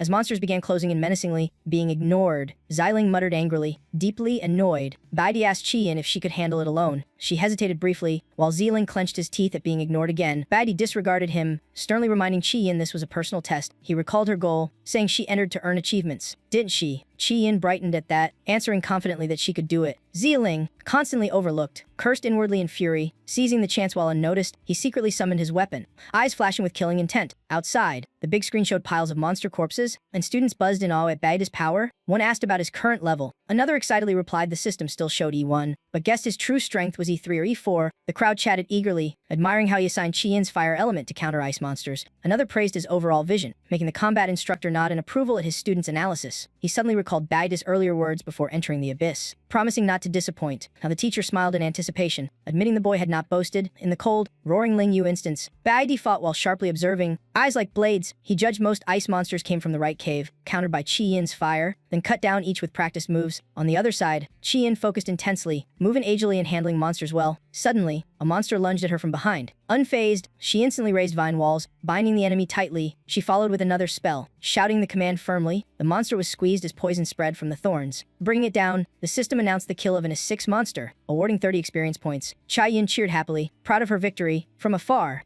BID glanced at her with slight approval, thinking that a basic E rank mage had now grasped her class skills. He analyzed her fire-based skill, using fast-growing plants to bind with poison effects. He secretly praised her, first time in the abyss, yet she calmly handled a stronger monster and narrowed attack range. In the 5-colored array's reflection on stone walls, BID observed carefully, confirming all D-level monsters were sealed. Their power was halved, enough for Qiyin to handle alone. He exhaled slightly, thinking he could still hide his strength while achieving high results despite the recording devices. Yet he stayed cautious, weighing strategies to finish objectives without revealing too much. Meanwhile, Xiling, endlessly ignored, exploded with fury, face flushed, eyes burning with hatred. He raged at being treated with contempt. Feeling humiliated as a senior, he gripped his summoned bow tightly, aiming at Qiyin. With a cruel smirk, he muttered provocations. He released, the arrow whistling past dangerously close to her, then it buried itself straight into the dark cave ahead. Qiyin, startled, turned to see him feigning innocence, shrugging that he only meant to help, leaving her trembling. Before she could speak fully, a massive beast suddenly burst out of the cave. It roared, blood-red eyes glaring, charging at the girl, a two-headed D11 beast. From afar, BID instantly sensed the disturbance, his icy gaze locking on Qiyin. The raging beast bit and smashed at the thorn wall, its strength making the vines quake violently. Panicking, she could only struggle to resist. Flame spewed from its mouth, devouring the thorny defense entirely. The two-headed monster roared and lunged straight for Qiyin. A sense of despair rose in her heart. No hope left. Xiling smirked coldly, gripping his weapon, activating extreme speed skills, preparing to strike, but BID acted first, flashing in like thunder, blade slashing. The one head narrowly dodged, the other head immediately lunged at Qiyin. Without hesitation, BID activated his extreme speed skill, his figure flashing, slashing one head aside and shielding her at the crucial moment. After pushing it back, he pulled her behind him, eyes locked on the beast, suspicion rising at its abnormal speed. Meanwhile, Ziling sneered, claiming he knew the situation, revealing the beast was unsealed. He mocked that rookies could never stand against a D-level creature. Furthermore, he had empowered it with skills, reduced gravity, boosted speed and damage, making it the fastest of its kind. Wounded on the face, the beast entered berserk mode, rage skyrocketing its strength and speed. Baidi held steady, but uneased gnawed inside, wondering if he should unleash his full power now. In a deep voice, he told Qi Yin to retreat, as she couldn't cope, shocking her and making her blame herself for weakness. The beast lunged again, fangs flashing under the array's glow. Qi Yin instantly summoned a defensive vine wall. Green tendrils wrapped the beast, restraining it as it thrashed violently. She gritted her teeth, adding more bindings, stacking up 3 layers. With skillful control, the vines kept growing, locking the beast tight so it only roared in vain. Beide, seeing her firm resolve, paused briefly, a hint of surprise in his eyes. Qi Yin looked straight ahead, boldly proposing to fight alongside, vowing not to be a burden even against a D-level foe. Ziling froze, inwardly cursing that the girl was crazy, nearly eaten yet still wanted to charge in. In contrast, Baidi gave a rare laugh, eyes full of approval. Thinking she recovered faster than he expected, she answered firmly, brimming with resolve, summoning layers of thorny vines to attack. He sternly warned her that her elemental power was nearly spent and not to waste it, but Qi Yin insisted she had accounted for it. In that moment, Baidi suddenly recalled his past life. At that time, Qi Yin shone like a young star brimming with confidence, noble born, yet she was friendly, exemplary, leading her class with admirable responsibility. Then she suddenly vanished from her peers' sight, seemingly choosing a quiet life. Now, she stood before him as a reliable comrade, and as long as no variables arose,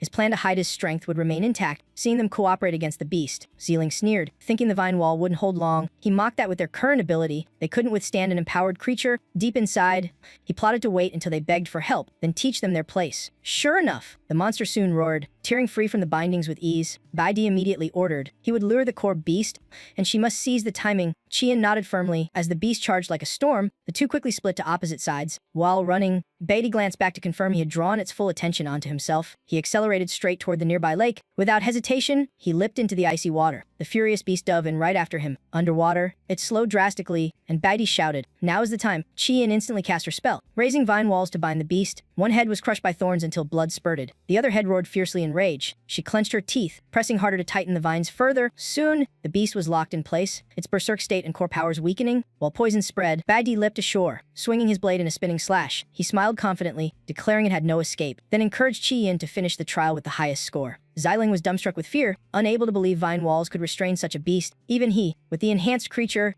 could barely achieve that. He gnashed his teeth, cursing in seething rage. In the monitoring room, teachers discussed excitedly. One pointed out how water restrained the core element while the plant element gained great advantage. The combat instructor nodded in praise, saying thanks to elemental countering and teamwork, the two had beaten above their level. With Baidi's command especially outstanding, everyone was convinced victory was certain. Only the final strike remained. If the footage were sent to the guild, it would set a record score. But suddenly the screen went dark, shocking all. The camera system unexpectedly shut off. The recorder smoked and burned while the battle was unfinished. In a dark corner, Ziling smirked wickedly, pleased that no proof of their high score remained. But then, the system announced the D-level beast's defeat with 100 experience awarded. Baidi exhaled in relief, thanking his teammate, though she denied credit, while he insisted her elemental resistance was the key. Hearing that, Qi Yin was stunned, repeating the concept in confusion. As they discussed, Ziling rudely cut in, scolding them to stop talking nonsense and leave. With that, he turned his back and walked away angrily. Baidi coldly questioned him, hinting that he knew well what it meant for a freshman to face an enhanced D-level monster. Ziling snapped back, claiming he only meant to help Qi Yin grow stronger, but she avoided it. Baidi retorted that his skill was truly weak. Ziling's eyes narrowed, filled with hateful killing intent. Baidi, unafraid, pressed further, stressing that as an archer, was that really his best shot? Qi Yin suddenly understood, sneering that no wonder Ziling wasn't chosen for the school's elite group. Ziling lost control, drawing his weapon and shouting accusations at them both. But Baidi and Qi Yin remained calm, gazes steady and provoking. Realizing his disadvantage, he clenched his teeth and had to sheath his weapon. He spat threats bitterly, warning the road ahead would show them. With that, he stormed toward the exit. On the way out, the two passed by the scene. They discovered the camera device was completely destroyed. Qi Yin angrily condemned the senior's vile nature, asking what Baidi was doing checking the device. He silently guessed Ziling broke it to block their score, but also realized he still had time to act. That thought made Baidi smile unknowingly, as the enemy had actually opened an opportunity. Qi Yin widened her eyes in confusion, urgently asking what he was plotting. He gave no explanation, only leading her toward the sealed cave in the trial zone. Staring deep inside, he solemnly asked her to keep absolute secrecy, since no one would believe it even if told. She grew more puzzled, pressing him repeatedly about what he intended. He quietly reached into his pocket. He recalled the deal with Hong Kong Sheng, including the condition of handing over the seal-breaking demon stone. Now, that stone was firmly in his hand, placing it on the rock at the cave entrance. He calmly declared he would unseal the Lingyu abyss. At once, he poured energy into the stone. A terrifying aura burst out, making Qi Yin scream in alarm that unsealing would release high-level beasts. But it was too late. The surge of demonic power shattered the seal. Beatty calmly reassured her, stressing the beast's power was still limited. Qi Yin trembled, fearing they couldn't handle the whole horde. He cut her off coldly, drawing his weapon and declaring no one else was needed. Energy around his body shifted violently. Chai Yin stammered in shock, calling his name. She was stunned, unable to believe her eyes. Bagdi had switched class to mage, calmly declaring he alone was enough. She screamed in disbelief that he could even become a mage. He gave no explanation, only instructing her to guard the cave entrance. At that moment, Pride of Lions burst out of the broken seal. They tore through iron chains, charging together straight at Bagdi. Qian turned pale, frantically shouting for him to be careful, but as the lions closed in, Beta's staff flared with light. He had switched class to Cloud Mage.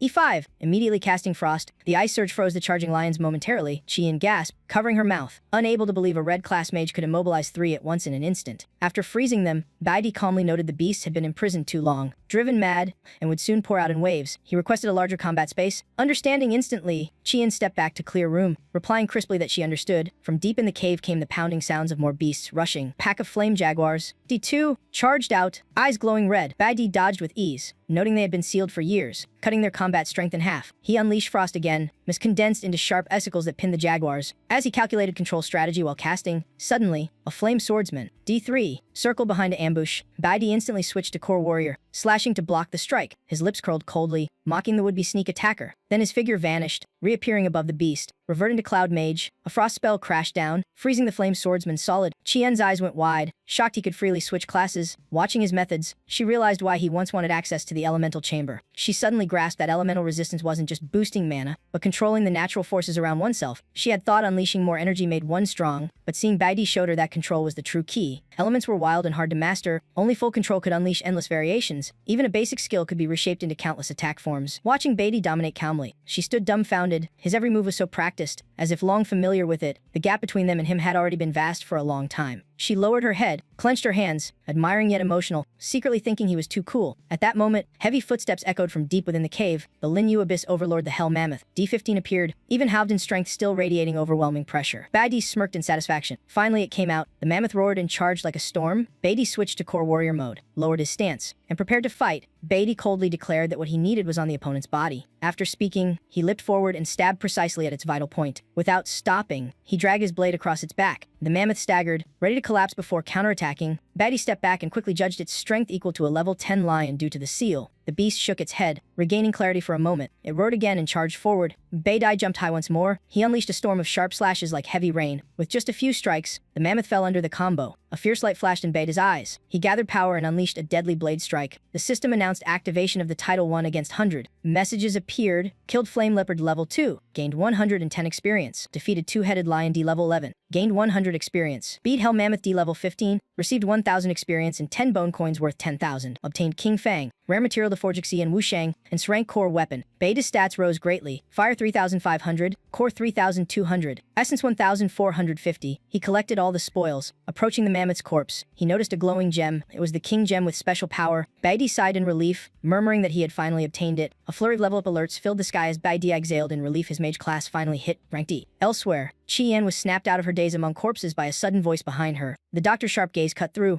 asking her directly about the previous instructions. Her face froze like a lagging screen, utterly clueless. In another corner, Lu Feng and his team fretted that the ancient seal might have broken something unheard of before. Spotting Ziling, Lu Feng instantly demanded why she was here instead of on her mission. Without waiting, he bolted off, suspicion knowing that the seal had truly fallen. But just as they turned away, Ziling's sly smirk bloomed, her earlier gloom twisting into blatant glee. Lu Feng charged through the Crimson Gate, shouting for Baidi and Qian. Seeing both alive, the knot of fear in everyone unraveled at once. Baidi wasted no time and bluntly asked Lu Feng why he was here. Before anyone could answer, Hongyi sighed softly, dispersing doubt with a single calming line. That weekend afternoon, Xiling secretly met the vice captain to finish their shatty deal. Seeing him silent, she tried probing about the submitted file. To her shock, the vice captain coldly said the position was already taken. The news froze her mind in a whirl of confusion. Agitated, she lost her cool, questioning her own worth and background. A match cut in for the vice captain, confirming the right person had already been chosen. Emily sneered, marking Baidi as someone to watch out for. That night, on day 295, in a dingy diner, Jin Yu warned his partner trouble was closing in. Lin Sheng ate lazily, tossing out indifferent replies. Jin Yu caught the chill in that tone. His eyes sharpening, he leaned in, whispering that Captain Hong would arrive Friday, only to get a flat got it. Their talk broke off as a phone rang nonstop. Seeing the caller id, Jinyu sighed helplessly, saying he'd returned to the team first and told the other to leave soon. Once Jinyu left, Lin Xing murmured cryptically, darkness clouding his gaze. Arriving home, he met the furious stare of the old man waiting inside. The empty house made the man roar. Not knowing where the mother and child had fled, he screamed, smashing everything in blind rage. Those useless wretches dared slip my grasp. If I catch them again, he roared, shattering glass as murky energy spread, cruelty gleaming in his eyes. Meanwhile, Beatty gently placed a gem necklace called the Resonant Jade around his mother's neck. His soft but firm voice told her to always keep it close for safety. Then he handed her a twin piece, saying they were perfectly linked. If danger comes, crush it, ill sense it instantly and come, bowing slightly. He whispered that he couldn't rest easy without it. His heart ached, knowing his mother never owned a single piece of jewelry. The woman had lived her whole life for others, never once for herself, untouched by feminine grace. Still, she smiled and signed for him to spend weekends with friends. Beatty firmly replied he lacked nothing at all. But really, who doesn't need friends? After all, humans crave bonds that truly matter. Staring into the mirror, he pondered those once dear to him. Would fate ever let him see them again? Everything set. At exactly 11:58, he stepped into the Drank Demon Crypt. It opened only briefly between midnight and 1, so every second mattered for power. Without hesitation, he dove straight into the secret realm. Instantly, data popped up: Wild Silent D, level 15, and Blood of Erring Blossom D, LV13. In his past life, even as a peak warrior, had watched comrades fall one by one. Friendship, had it, lost it. He scoffed inwardly, charging in blade tightened. Cold mechanical voice congratulated him: Blood of Erring Blossom slain. 260 XP and 1 bloodstained petal earned. Pouring strength into a clean slash at Wild Silent, he reminded himself never to slip again. He had to go farther, stronger beyond all limits. System update: Wild Silent defeated. 320 XP gained. Still too slow, his pace couldn't yet surpass everyone else. He pushed deeper toward the core, where abominations swarmed, aiming to outshine all rivals. Amid crimson light and shrieking echoes, he raged forth without pause. Another Wild Silent fell, system recording yet another kill. Notifications boomed nonstop, victories stacking, his will burning brighter. Yet he was still too weak, even his greatest foe remained unbeaten. Xin Lan, a metal-type prodigy since childhood, knew only one path: advance endlessly. Fearless, he slipped deeper into the horde-choked zone. His sword flared blue, slicing the air like searing fire. He unleashed his ultimate art, 1 point pure domain. The blade tore space apart in a single instant. Every monster within range burned to ash. After the brutal clash, Pure Domain partially restored his strength, but time was nearly up, only 20 minutes before the gate sealed, and the Lord before the timer hits 0. The thought rang like an alarm. With 13 seconds left, he reached the summit where the boss awaited, issuing a cold challenge. Then, out of nowhere, chaos struck and caught him off guard. A colossal beast lunged at impossible speed. In a blink, was behind Yi Wuming, the level 20 Lord, striking like thunder. Instinctively, he spun and countered with a reverse slash. The blade was so sharp it severed the creature's arm clean off. Yi Wuming stared at his lost limb, then instantly triggered regeneration. A new arm grew perfectly back as if nothing happened. He couldn't hide his shock that recovery was beyond reason. Suddenly, the monster bit into the ground, making countless roots rise like sentient snakes. As he turned his head, before him loomed a nightmare the Blood of Erring Blossoms had slain were alive again. He narrowed his gaze, muttering how the dead beast could possibly revive. A Drank Lord shouldn't possess resurrection skills like this. In that brief lapse, something blurred toward him at wind-slicing speed. Pain exploded in his lower abdomen, no time to guard. A root had pierced through his back, and he realized in horror 2 lords were here at once. The second appeared: Shi Wuming, level 20, twin brother of Mai Wuming. Together, they were killing Duet. Terrifyingly synchronized. This time, Beatty had to face both alone. The clock ticked down, only 1 minute left as it struck 12:59. A 100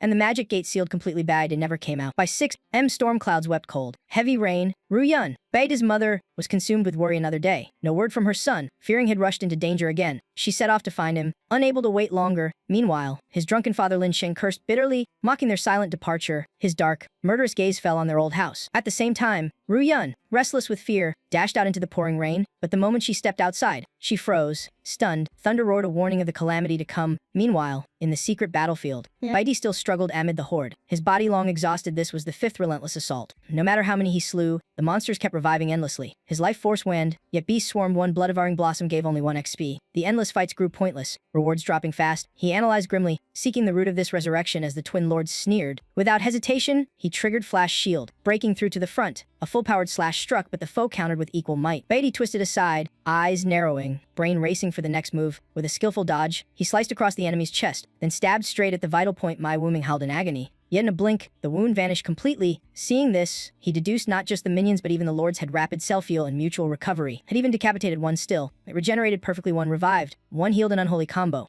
Only Strength Healer could restore like that. Were they fed by hidden energy? Or was there a secret healing nexus here? Shi Wuming suddenly sped up, his form flickering as he appeared behind with a killing punch of icy malice. Beatty reacted instantly, using the skill Cut Path to split the damage and lessen the blow. Without missing a beat, he countered with the sword art Cut Matter. Strangely, mid-battle, the enemy began mimicking his techniques. In seconds, its wounded body fully regenerated again. For the first time, the monster spoke clearly, "You are strong." Its body was whole again, but Baidi's sharp eyes noticed something off. The healing energy came from a massive tree behind it, constantly channeling power. How? So the flower-type fiends use an ancient tree as their recovery core. Seizing the chance, he dashed toward it, slicing down a blocker and wrote. That tree was broadcasting revival energy across the entire zone. Sensing danger, the monsters shrieked and tried to retaliate, but too late. One slash ripped the air apart, cleaving the tree with a mortal wound. Baidi smirked coldly. "Take the root." End the nightmare. The tree collapsed thunderously as he switched to Cloud Mage mode. Summoning his staff from above, given no time to react, he hunted down the remaining trees amid panicked screams. But too late, the staff finished charging and unleashed ice transmutation. All domain-level monsters froze solid like crystal statues in an instant. Next, he switched to Core Warrior mode. Cutting down the remaining foes, no more revivals. My guess was right. He thought once the tree fell, their healing vanished. He had slain my Wooming, level 20 Lord, earning 2,500 XP and 100 Spirit Herb, a supreme healing item. With the power source gone, the rest disintegrated into dust. Only one final boss remained on the battlefield. Baidi pointed his sword at it. Eyes sharp as blades. "Your turn." The last creature trembled in fear, but then it suddenly stood up, surprising him for a heartbeat. She Wooming spoke in a wary voice. "End me." Baidi laughed mockingly, a lord wanting death for kin. "Fine, I'll oblige." He charged, landing the final strike. The foe didn't resist and fell instantly. 2,500 XP gained. He also obtained Toxic Thorn, a rare flower mint weapon material. As the last boss fell, the dungeon gate opened, sunlight spilling in like victory's call.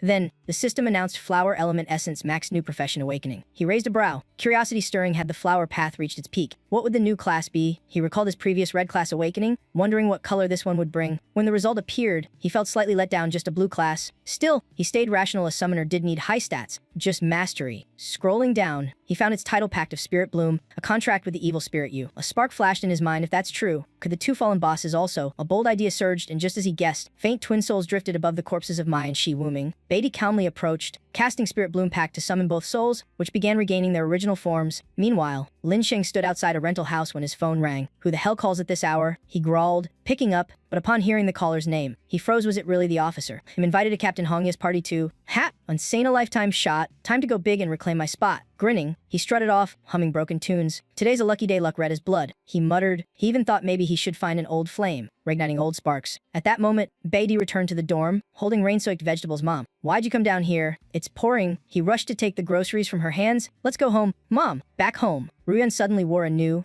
glimmering bracelet. Her gentle eyes teased him. "Silly, didn't you say you'd get a Mother's Day gift tonight? I thought you couldn't talk, so you wouldn't know." He chuckled. Back in his room, he lay down quietly, eyes fixed on the ceiling, and thought. Now he had 3 professions: Green-type Warrior, Blue-type Summoner, and Red-type Mage 2 already at Drank. A solid leap forward. He frowned slightly, recalling that man in prison for 21 days. Yet it was only day 10. Knowing his nature, he'd probably bribe his way out early, so Baidi prepared for any surprise. As Sunday's dawn pierced gray clouds, he stood before the demon crypt again, resolved that running forever wasn't the answer. It was time to settle everything before his true cultivation began. That thought pushed him forward through another gate, where a new trial awaited. Soon, his footprints marked every Devlin from Rank crypts to Drank foes, all falling before his growing might. Sunday afternoon drifted by gently, but Baidi allowed himself no rest. Every minute mattered. He had to reach Rank C fast. Then the system pinged. A hidden Drank crypt of unknown danger awaited the brave. Clenching his fist, his resolve flared. Next time had surpassed that person. Just then, a new alert arrived. Title earned: Lone Wolf Warrior for solo clearing a Samrank dungeon. Reward: a Warrior's Tower key. He frowned. What the hell now? Monday morning. Sunlight brightened the academy courtyard as awakening students gathered in droves. At the front, the teacher sternly announced that semester results were officially released. Baidi and Chi Yan ranked first and second overall. His video was sent to HQ for verification, a record-breaking feat. Before the class could recover, she added both would join a special cultivation trip, and thanks to Baidi's excellence, he might even meet the Divine Commander himself. He simply nodded, calm as if it was all expected. The class erupted. Meet the Divine Race. That's almost impossible. Even chosen ones rarely get that chance. Though outwardly composed, he was intrigued inside. Meeting them in person sounded tempting indeed. A close friend ran up, teary-eyed yet smiling. "When you're famous, don't forget us, the Instant Noodle crew. I always knew you were born to shine." Scene cut. The counselor's office.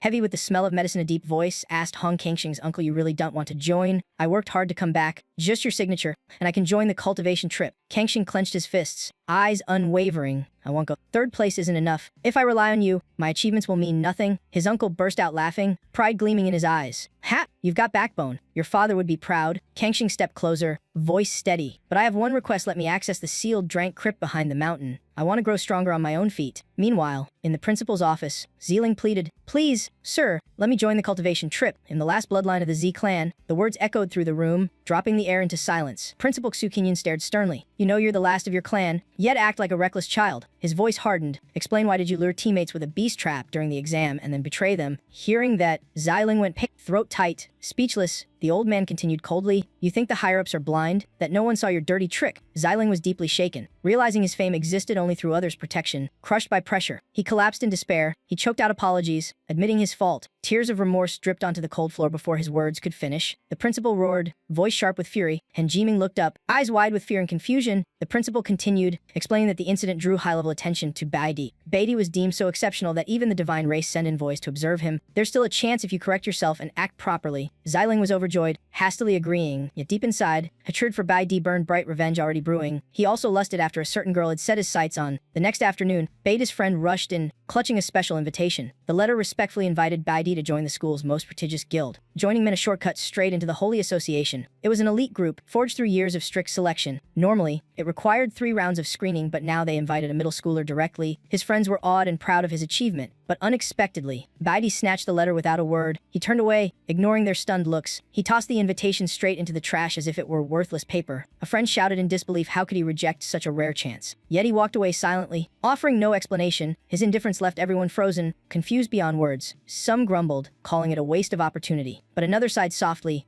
hinting that Baidi always had his reasons. With that poise and spirit, he was born to lead, not to obey. He quietly left, heading toward the mist-shrouded mountains behind the school. A voice from the shadows confirmed his access to the restricted zone. Waiting there was Hong Kangxing, who had arrived earlier. Baidi simply nodded, replying in an icy tone. When warned, Hong Kangxing snapped, brushing off the caution out of pride. He insisted their deal stood once inside the crypt, had teach real combat without holding back. Without delay, both plunged into the depths and began the hunt. Despite his experience, Hong Kangxing kept getting pummeled by monsters, even stumbling at times. Baidi coolly asked if he needed help, only to be sharply refused. He stood back, expressionless, watching from afar. During the lull, he opened his status panel requirements to unlock the warrior's tower glowed before him. His eyes tracked his companion's every move, as though studying a specimen, nearly at the threshold of full magical comprehension. This was his sole path to break further limits. By Tuesday afternoon, he discarded several more invitations. Leveling was growing harsher. On Wednesday, the two kept grinding monsters routinely, still distant and cold, though they disliked each other. Baidi occasionally saved him without hesitation. Even when scolded, he responded with detached calm, noting that the grind was progressing well. By Thursday,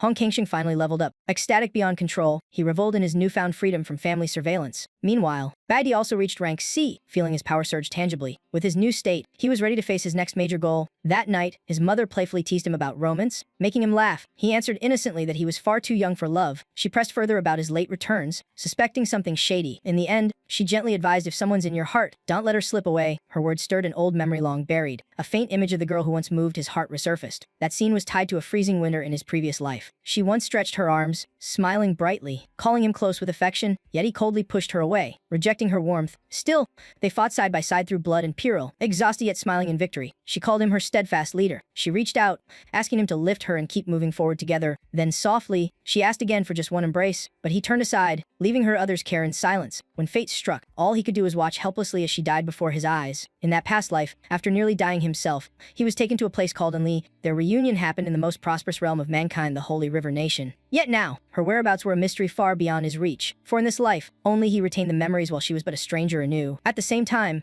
a former teammate grumbled about not reaching him, and Lee laughed heartily at the mention of him, sensing fun ahead. The more distant he was, the more people wanted to figure him out. They decided to meet him personally and deliver an official invite. As expected, the next morning he got a strange gift from his mother. She gently said it was his birthday present. He was surprised, never thinking she'd prepare such a thing. Slowly opening the box, he explored what lay inside. It was a simple scarf folded neatly in the box. Alongside was a handwritten card filled with love and faith. He smiled awkwardly. Why give a scarf when it's almost summer? In that moment, he realized his mother knew he planned to leave. She confirmed it, carefully advising him on weather and health. Turns out, she had always silently followed his every step. On his birthday, she told him to invite friends and slipped him money. But he shook his head, admitting he had no real friends. The scene suddenly shifted to the schoolyard, hinting at new events. There, he got an unexpected gift from a classmate. He looked at the strange item, puzzled about what it was. The guy grinned proudly, saying it was his favorite possession. Another student stepped up, looking smug like he had a big surprise. He pulled out a small gift box, boasting about its value. One glance told him the gift was truly precious. It was the original copy of his favorite magic film. In his past life, the two had secretly watched that banned movie together. The friend had warned him to keep it a total secret from teachers. Without hesitation, he stored the prize gift safely in his desk. Turning back, he nodded gratefully with sincere thanks. Seeing that, everyone around brightened with shared joy. Cian softly approached, her voice gentle as she called his name. She handed him a birthday gift, calling it the fruit of sin. Two classmates gasped, guessing wildly about what was inside. Rumor had it this was an unpriced, rank a weapon. He was briefly flustered by her thoughtful gesture. After a pause, he solemnly declined, saying it was too valuable. but she gently replied, her eyes sincere. Recalling a past favor, with a half smile, she said it was nothing special, just a little help. He pondered, realizing he did need stronger equipment. She clearly knew he lacked proper gear despite his new class. He never expected such careful concern on his birthday. The class began whispering about his relationship with Si-Yin. Si-Yin stepped closer, her eyes sharp at their murmurs. Bai suddenly invited everyone to dinner in a calm tone. He proactively asked his friends out for the occasion, shocking them. The group eagerly agreed, and the mood turned lively. Then came whispers from the window about strange uniforms. A student chimed in, saying that group was heading their way. Someone clarified it was the Supreme High Delegation looking for Bai Yi. Contrary to expectations, he just smiled faintly and refused outright. His decisive refusal thrilled his friends, who eagerly awaited what came next. The classroom burst into chaos as everyone rushed to see. Zealing also slipped out quietly, unwilling to miss the coming drama. He frowned with jealousy, baffled why everyone revolved around Bai Yi. Hiding in a corner, Xiling crossed his arms and observed in silence. While all eyes were on the door, Bai Yi slipped away, eyes sharp as blades. Suddenly, lights across the buildings flickered wildly, then went out. Everything plunged into darkness, making him instantly alert. A familiar sensation crept into his mind. Like instinct awakening, he sensed a lightning strike rushing toward him. Despite the danger, Bai Yi stood firm and began his counterattack. The pressure from the blow sent everyone stumbling off balance. He quickly realized it was a distraction meant to mask the real move. Without delay, he drew his sword and followed the arc of the lightning. With a precise slash, he blocked a hidden ambush just in time. Then he began to clearly sense the source of the attack came from the left. Reacting instantly, he raised his sword to parry the revealed assailant. The scene unfolded so fast the students couldn't grasp what happened. Meanwhile, Enli smiled knowingly, eyes gleaming with appraisal. Bai Yi was also a bit surprised that things went exactly as he predicted. The girl stepped back slightly, keeping distance yet showing no fear. Smiling, she praised his reflexes and confirmed she had chosen right. Old memories flashed. She once smiled and asked for a hug. Her hopeful eyes had silently begged for that embrace. Once again, she earnestly asked for a hug from someone she trusted. But back then, he only panicked and ran away. Returning to the present,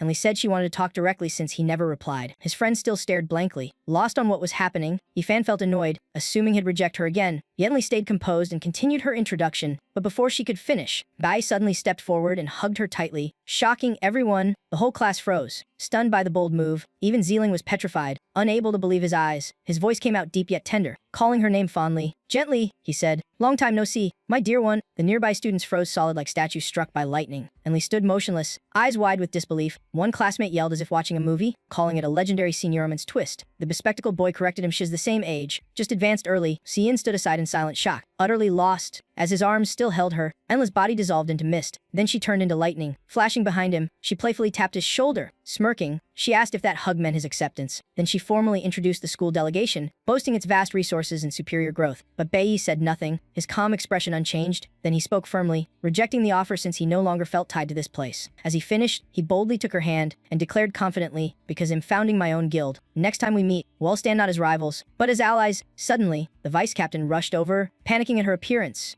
He announced that Dai Wei-hong had returned and the principal wanted the team to greet him immediately. Hearing that, Enli turned and left without hesitation, leaving only a promise for the upcoming cultivation journey. Then we'll have plenty of time to really talk things through. She looked back teasingly, and to see if your long time no-see was real or just sweet talk. Her figure faded into the sunset, leaving an unforgettable trace. The schoolyard buzzed with chatter while Xiling gnashed his teeth in fury. Everyone whispered about how he dared reject the strongest team and even planned to form his own guild. Some doubted him due to age and cost, but others reminded them of his record-breaking exam results. The bigger shock was how he openly hugged the school goddess, and she didn't resist. Amid it all, Bai Yi quietly sank into thought about that fateful encounter. Members of the Divine Guild always hid their identities, so her showing up was beyond expectation. Had nearly missed the chance to meet the most familiar soul from his past life. A soft smile crossed his face. What a birthday gift indeed. On the evening of the 56th, after class, the group gathered at Luang Barbecue. Huang Xian asked Yifan about the food, who said Bai Yi chose the spot himself. At the next table, Si-Yin suspiciously asked if he was serious about forming a guild. She pressed further, reminding him he once said he wouldn't stay long. Was he moving up early? Chewing his meat, he calmly replied that after this cultivation phase, he planned to move to the Holy River Nation. His words froze the table. Everyone was stunned. He planned to leave the academy. Still calm, he said he wasn't quitting school, just not staying here, prompting them to ask if he'd apply to the Divine Arms Academy in Holy River. Meanwhile, at the Kempinski Hotel lobby, a luxury car screeched to a stop, drawing all eyes. When the door opened, an attendant rushed out respectfully as if greeting royalty. He bowed deeply, inviting Dai Wei-hong to step in. The newcomer was the Crimson Commander of the Divine Guild, and the hall seemed to stop breathing. At that moment, Lingen's face went blank as if drenched in icy water. Nearby, Ling Sheng stood beside a reed-haired man whose name Lingen couldn't recall. Soon, Lingen dragged Jinyu the redhead aside, sternly questioning why Bai Ling Sheng was released early. He couldn't understand how someone under punishment could appear here before time. Jinyu casually replied that paying double bail solved it, with the captain's approval. Lingen was so furious he was left speechless, but he didn't stop there. He immediately demanded to know why Ling Sheng was attending Dai Wei-hong's reception. Jinyu feigned innocence, saying Ling Sheng only wanted to make amends and rejoin the squad. Just then, Ling Sheng approached Hong Bang holding a bag of magic crystals while Jin Yu kept explaining. But before he could speak, Hong Bang roared and slapped the bag to the ground, his aura blazing. Facing Hong Bang's fury, Ling Sheng trembled, stammering incoherently. Hong Bang coldly scolded him, calling him an outsider unworthy to step here. Jin Yu watched in terror, legs shaking and face pale. Ling Sheng frantically gathered the scattered crystals, mumbling pleas for mercy, but before he could finish, Hong Bang grabbed his collar and lifted him effortlessly, voice slicing through the air. You've got nothing, yet dare come here begging for merit. Take that garbage and get out of my sight now, before everyone. Hong Bang declared coldly that from now on, Ling Sheng was banned from ever approaching the squad. The decree pinned him to despair. Driving him mad, he smashed a magic crystal in rage. Muttering like a lunatic, he hissed, "One by one, I'll make you all pay." At that moment, Yun Ya happened to step out of the apartment's trash room. She had no idea had been waiting there Hunosha long. Seeing Ling Sheng, her face turned pale with panic. He bared his teeth in a vicious grin, eyes flashing menace. He muttered gleefully, "Seems today's my lucky day." Back at the barbecue, Bai Yai suddenly noticed a familiar group entering. Spotting their medals, he instantly recognized their affiliation, that emblem he knew it all too well. They were members of the Divine Guild. Yifan whispered that if Bai Yai entered the Divine Relic Academy, he might outrank them all someday. Yifan sighed, while Xaiyan brushed it off, vowing to pass and stay with him.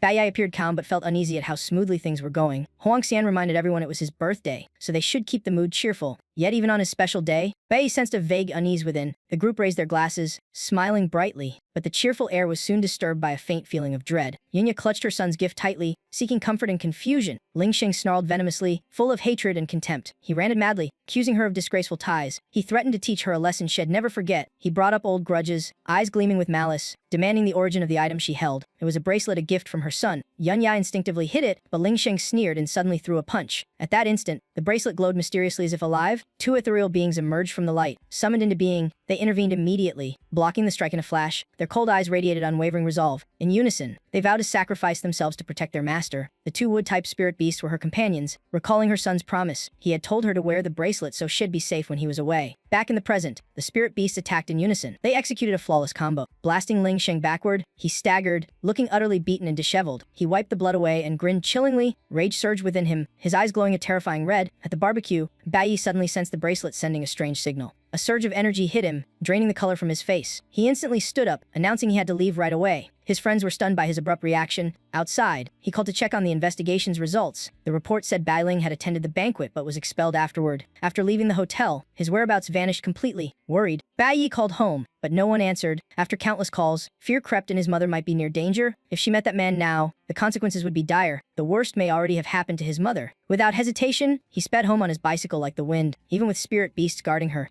He feared they were too weak to hold out. As expected, Shi Wuming was barely resisting the enemy's overwhelming force. Ling Xing glared, killing intent surging. The spirit beast coiled around his legs in one final effort. Though its body was shattering, it refused to let him advance. He grabbed it like a bothersome prey. Brutal stabs rained down amid furious roars. Yun Yun recoiled in terror at the blood spilling endlessly. Ling Xing slid closer, hissing wickedly. "Your turn now." He stepped forward, his aura crushing the air itself. Seeing its comrade fall, the other beast reacted instantly. Without hesitation, it lunged to protect her, urging her to flee. Its body turned into vines, binding Ling Sheng with desperate strength. Tears streamed down her face, her lips trembling until they bled. She turned and ran in agony while the beast held him back. But the enemy's power grew stronger by the second. He tore through the vine body, ripping the beast's arm apart. Without mercy, he strangled it to death. Yun Yun ran frantically, panic consuming her. Ling Sheng blocked her path, trapping her completely. He laughed eerily, savoring her despair. Before she could react, he yanked the jade pendant from her neck and sneered. With a squeeze, he crushed the pendant to dust. Her face turned pale, frozen with terror. He raised his knife coldly, spitting vile words as he struck. In that instant, she remembered her son's words about the jade. As the pendant shattered, a shockwave burst outward. The promise echoed, "Ill come the moment you're in danger." Bai Yi appeared suddenly, stopping the blade with his bare hand. Both froze, unable to believe their eyes. Even Ling Sheng stood stunned by his lightning-fast arrival. Bai Yi uttered one firm line. "This ends now." At once, memories flooded back like a raging storm. Back then, his father tortured his mother while he was tied, helpless to stop it. The madman, enraged by failure, vented all fury on his fragile family. The boy cried and begged his father to stop hurting her. He kept pleading, clinging to a fading hope for mercy. But it was too late. His mother couldn't survive. That day, meant for joy, turned to tragedy because he came home late. The unemployed man had become a monster, destroying his own home. Dark hatred consumed him. Reason long lost, Bai Yi struggled to rise, breaking free of the chains that bound him. Then he rushed forward, clutching his dying mother's tortured body. All that pain carved into his memory like a blade. The psychological shock triggered an evolution beyond his level. From an ordinary role, he burst forth as a platinum crane warrior. Flames of vengeance surged as he faced the man who caused the tragedy. In fury, he summoned chains from deep within his spirit. They coiled around the tyrant, sealing off any escape. Finally, he ended his foe with every ounce of silent hatred. But it was too late. His mother could never return.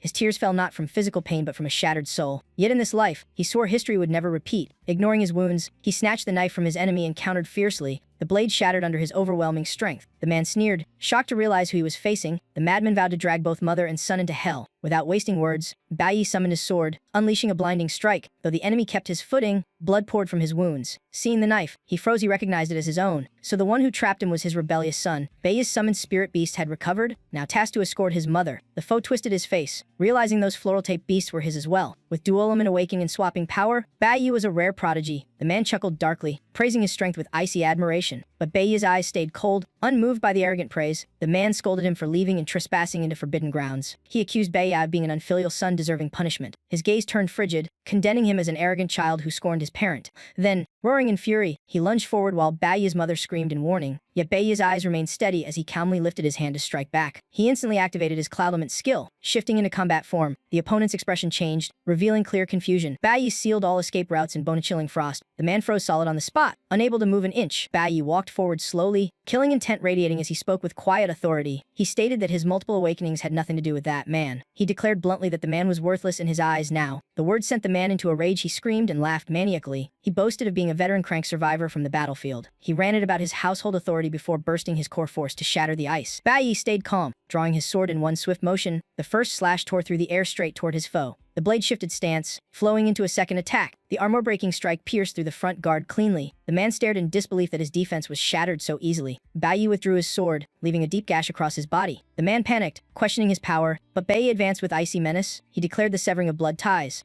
erasing all bonds between them. His voice was sharp as frost. This man no longer mattered to him or his mother. Those words made the man's body stiffen for an instant, then he burst out laughing madly, shrieking about parental debt before Bai kicked him away like trash. The kick sent him spinning before crashing hard onto the tiles. Before he could recover, Bai closed in, dodging and countering with precision. The man shut his eyes. Enduring the storm of blows, he couldn't grasp why he had fallen to such a pitiful state. His mind still clung stubbornly to his red crank title. The relentless strikes left him staggering, nearly collapsing. Bai grabbed his collar, stressing that he never stood a chance. For years, the man had ruled only through brute force. He deluded himself into thinking authority gave him worth, because outside, he never dared face anyone stronger. Bai spat that he was nothing but a cowardly fool, a hollow man with no real value. Bai declared he wasn't even worthy of being called a man. Then he slammed his head into the ground, venting years of pent-up rage. Yunyun trembled, torn between fear and pride at her son's courage. The man panicked, begging for mercy yet showing no remorse. He clung to the title of father, demanding filial respect. Hearing that, Bai's gaze turned icicled and terrifying. He yanked the man close, asking if he'd remembered family when he was being cruel. He recalled being 7, the man's hand clutching his wrist, smashed against the wall again and again, crying and pleading. He still endured merciless beatings, even with torn ears. He remembered the man never stopped. His mother was beaten constantly, hospitalized every month. Any excuse, bad meal. Defiance was reason enough for violence. Whenever anger struck, home became a battlefield of fear. Bai slammed his head down again, mocking the so-called family bond. The man began to tremble, collapsing to his knees in despair. He promised to change, begging for forgiveness, but Bai's heart had turned to ice. Unmoved by false tears, he once thought perhaps the man truly regretted his sins. But the moment he turned away, the man stabbed him. Violence was his nature. Rage exploded, his power reaching its peak. His breathing thundered like war drums, his aura making the enemy shiver. The system in his mind announced an evolved skill as his sword rose. Menacing, his mother, trembling, pleaded for him to stop, torn by fear and love, yet he struck coldly, believing evil deserved no second chance.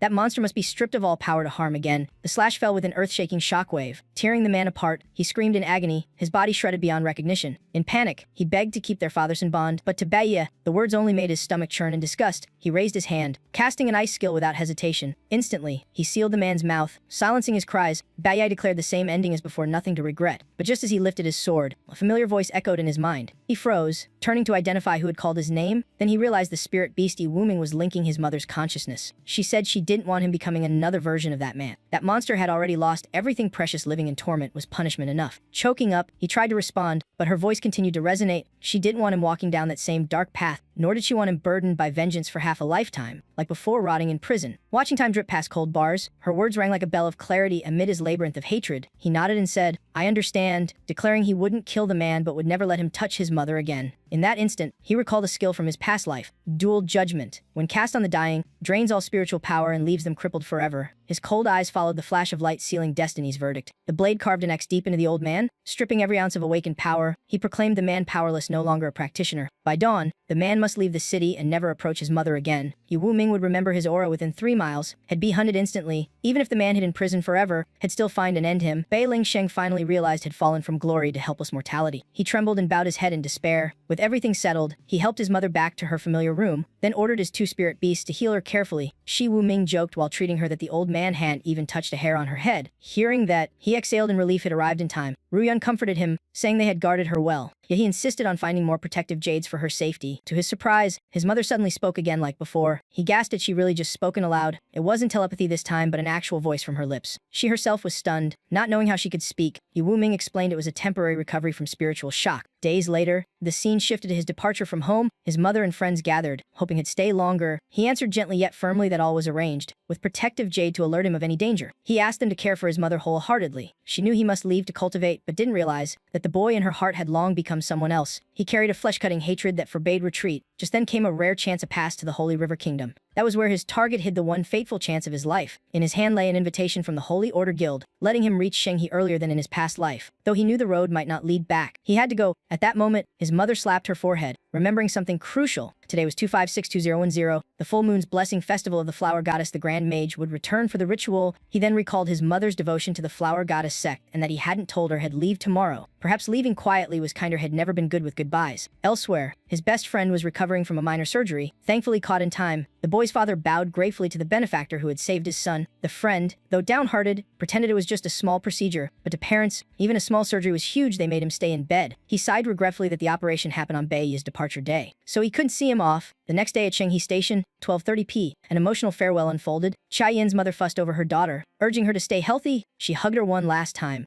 asking her to tell her father not to blame himself if they met. Someone joked that it wasn't that serious, it was just a short cultivation trip. As the train prepared to leave, the parents disappeared quietly into the crowd. He alone stood in a corner, with no one to see him off. Chai Yin's mother suddenly asked why he came alone, no one to accompany him. He only smiled evasively, steering the talk toward the train's schedule. She gently asked again had he grown used to being alone. A faint sorrow crossed his face as he nodded. Yes, because it was something he had to accept. Silence had long been his companion, solitude became habit. His words drifted like mist, recalling a past life full of loss. His mother was gone, and his father slain by his own vengeful hand. His closest friends had perished one by one, some by illness, some by fate. His master once summoned him home, but he never had the chance to return. Old comrades turned traitors, backstabbing and deceit were all that remained. He had grown accustomed to people leaving him behind. His life was an endless chain of farewells, teaching him to let go. Just then, the monk's carriage arrived, and Chi Yin's mother called out. With eyes dim as ash, he stepped slowly onto the vehicle, but footsteps rushed toward him from behind. A familiar voice made him stop and turn around. He saw his friends and mother waving with bright smiles. Yifan hurried up, explaining that Huangxian insisted on coming. He worriedly asked why, but Huangxian grinned, saying he felt fine. Then he patted Bai Yi's shoulder, reminding him to take care. His friends handed him a few keepsakes for the journey ahead. Chi Yin smiled softly, relieved to see him cared for. Aunt Jian brought a protective charm, a blessing from a local shrine. She gently hung the amulet around her son's neck, hoping this little token would shield him in the days ahead. He was moved, realizing his mother had quietly prepared it. She knew it'd be gone long. Chai Yin's mother urged him to hurry, the train was departing. Without hesitation, he stepped aboard with firm resolve. Seated, he fell silent, feeling that nothing was the same anymore. Outside, his mother and friends kept waving until the train rolled away. The farewell scene warmed his heart, stirring emotions hard to restrain. Clenching his fists, he silently vowed to return one day. As the train left, a distant figure kept watching him.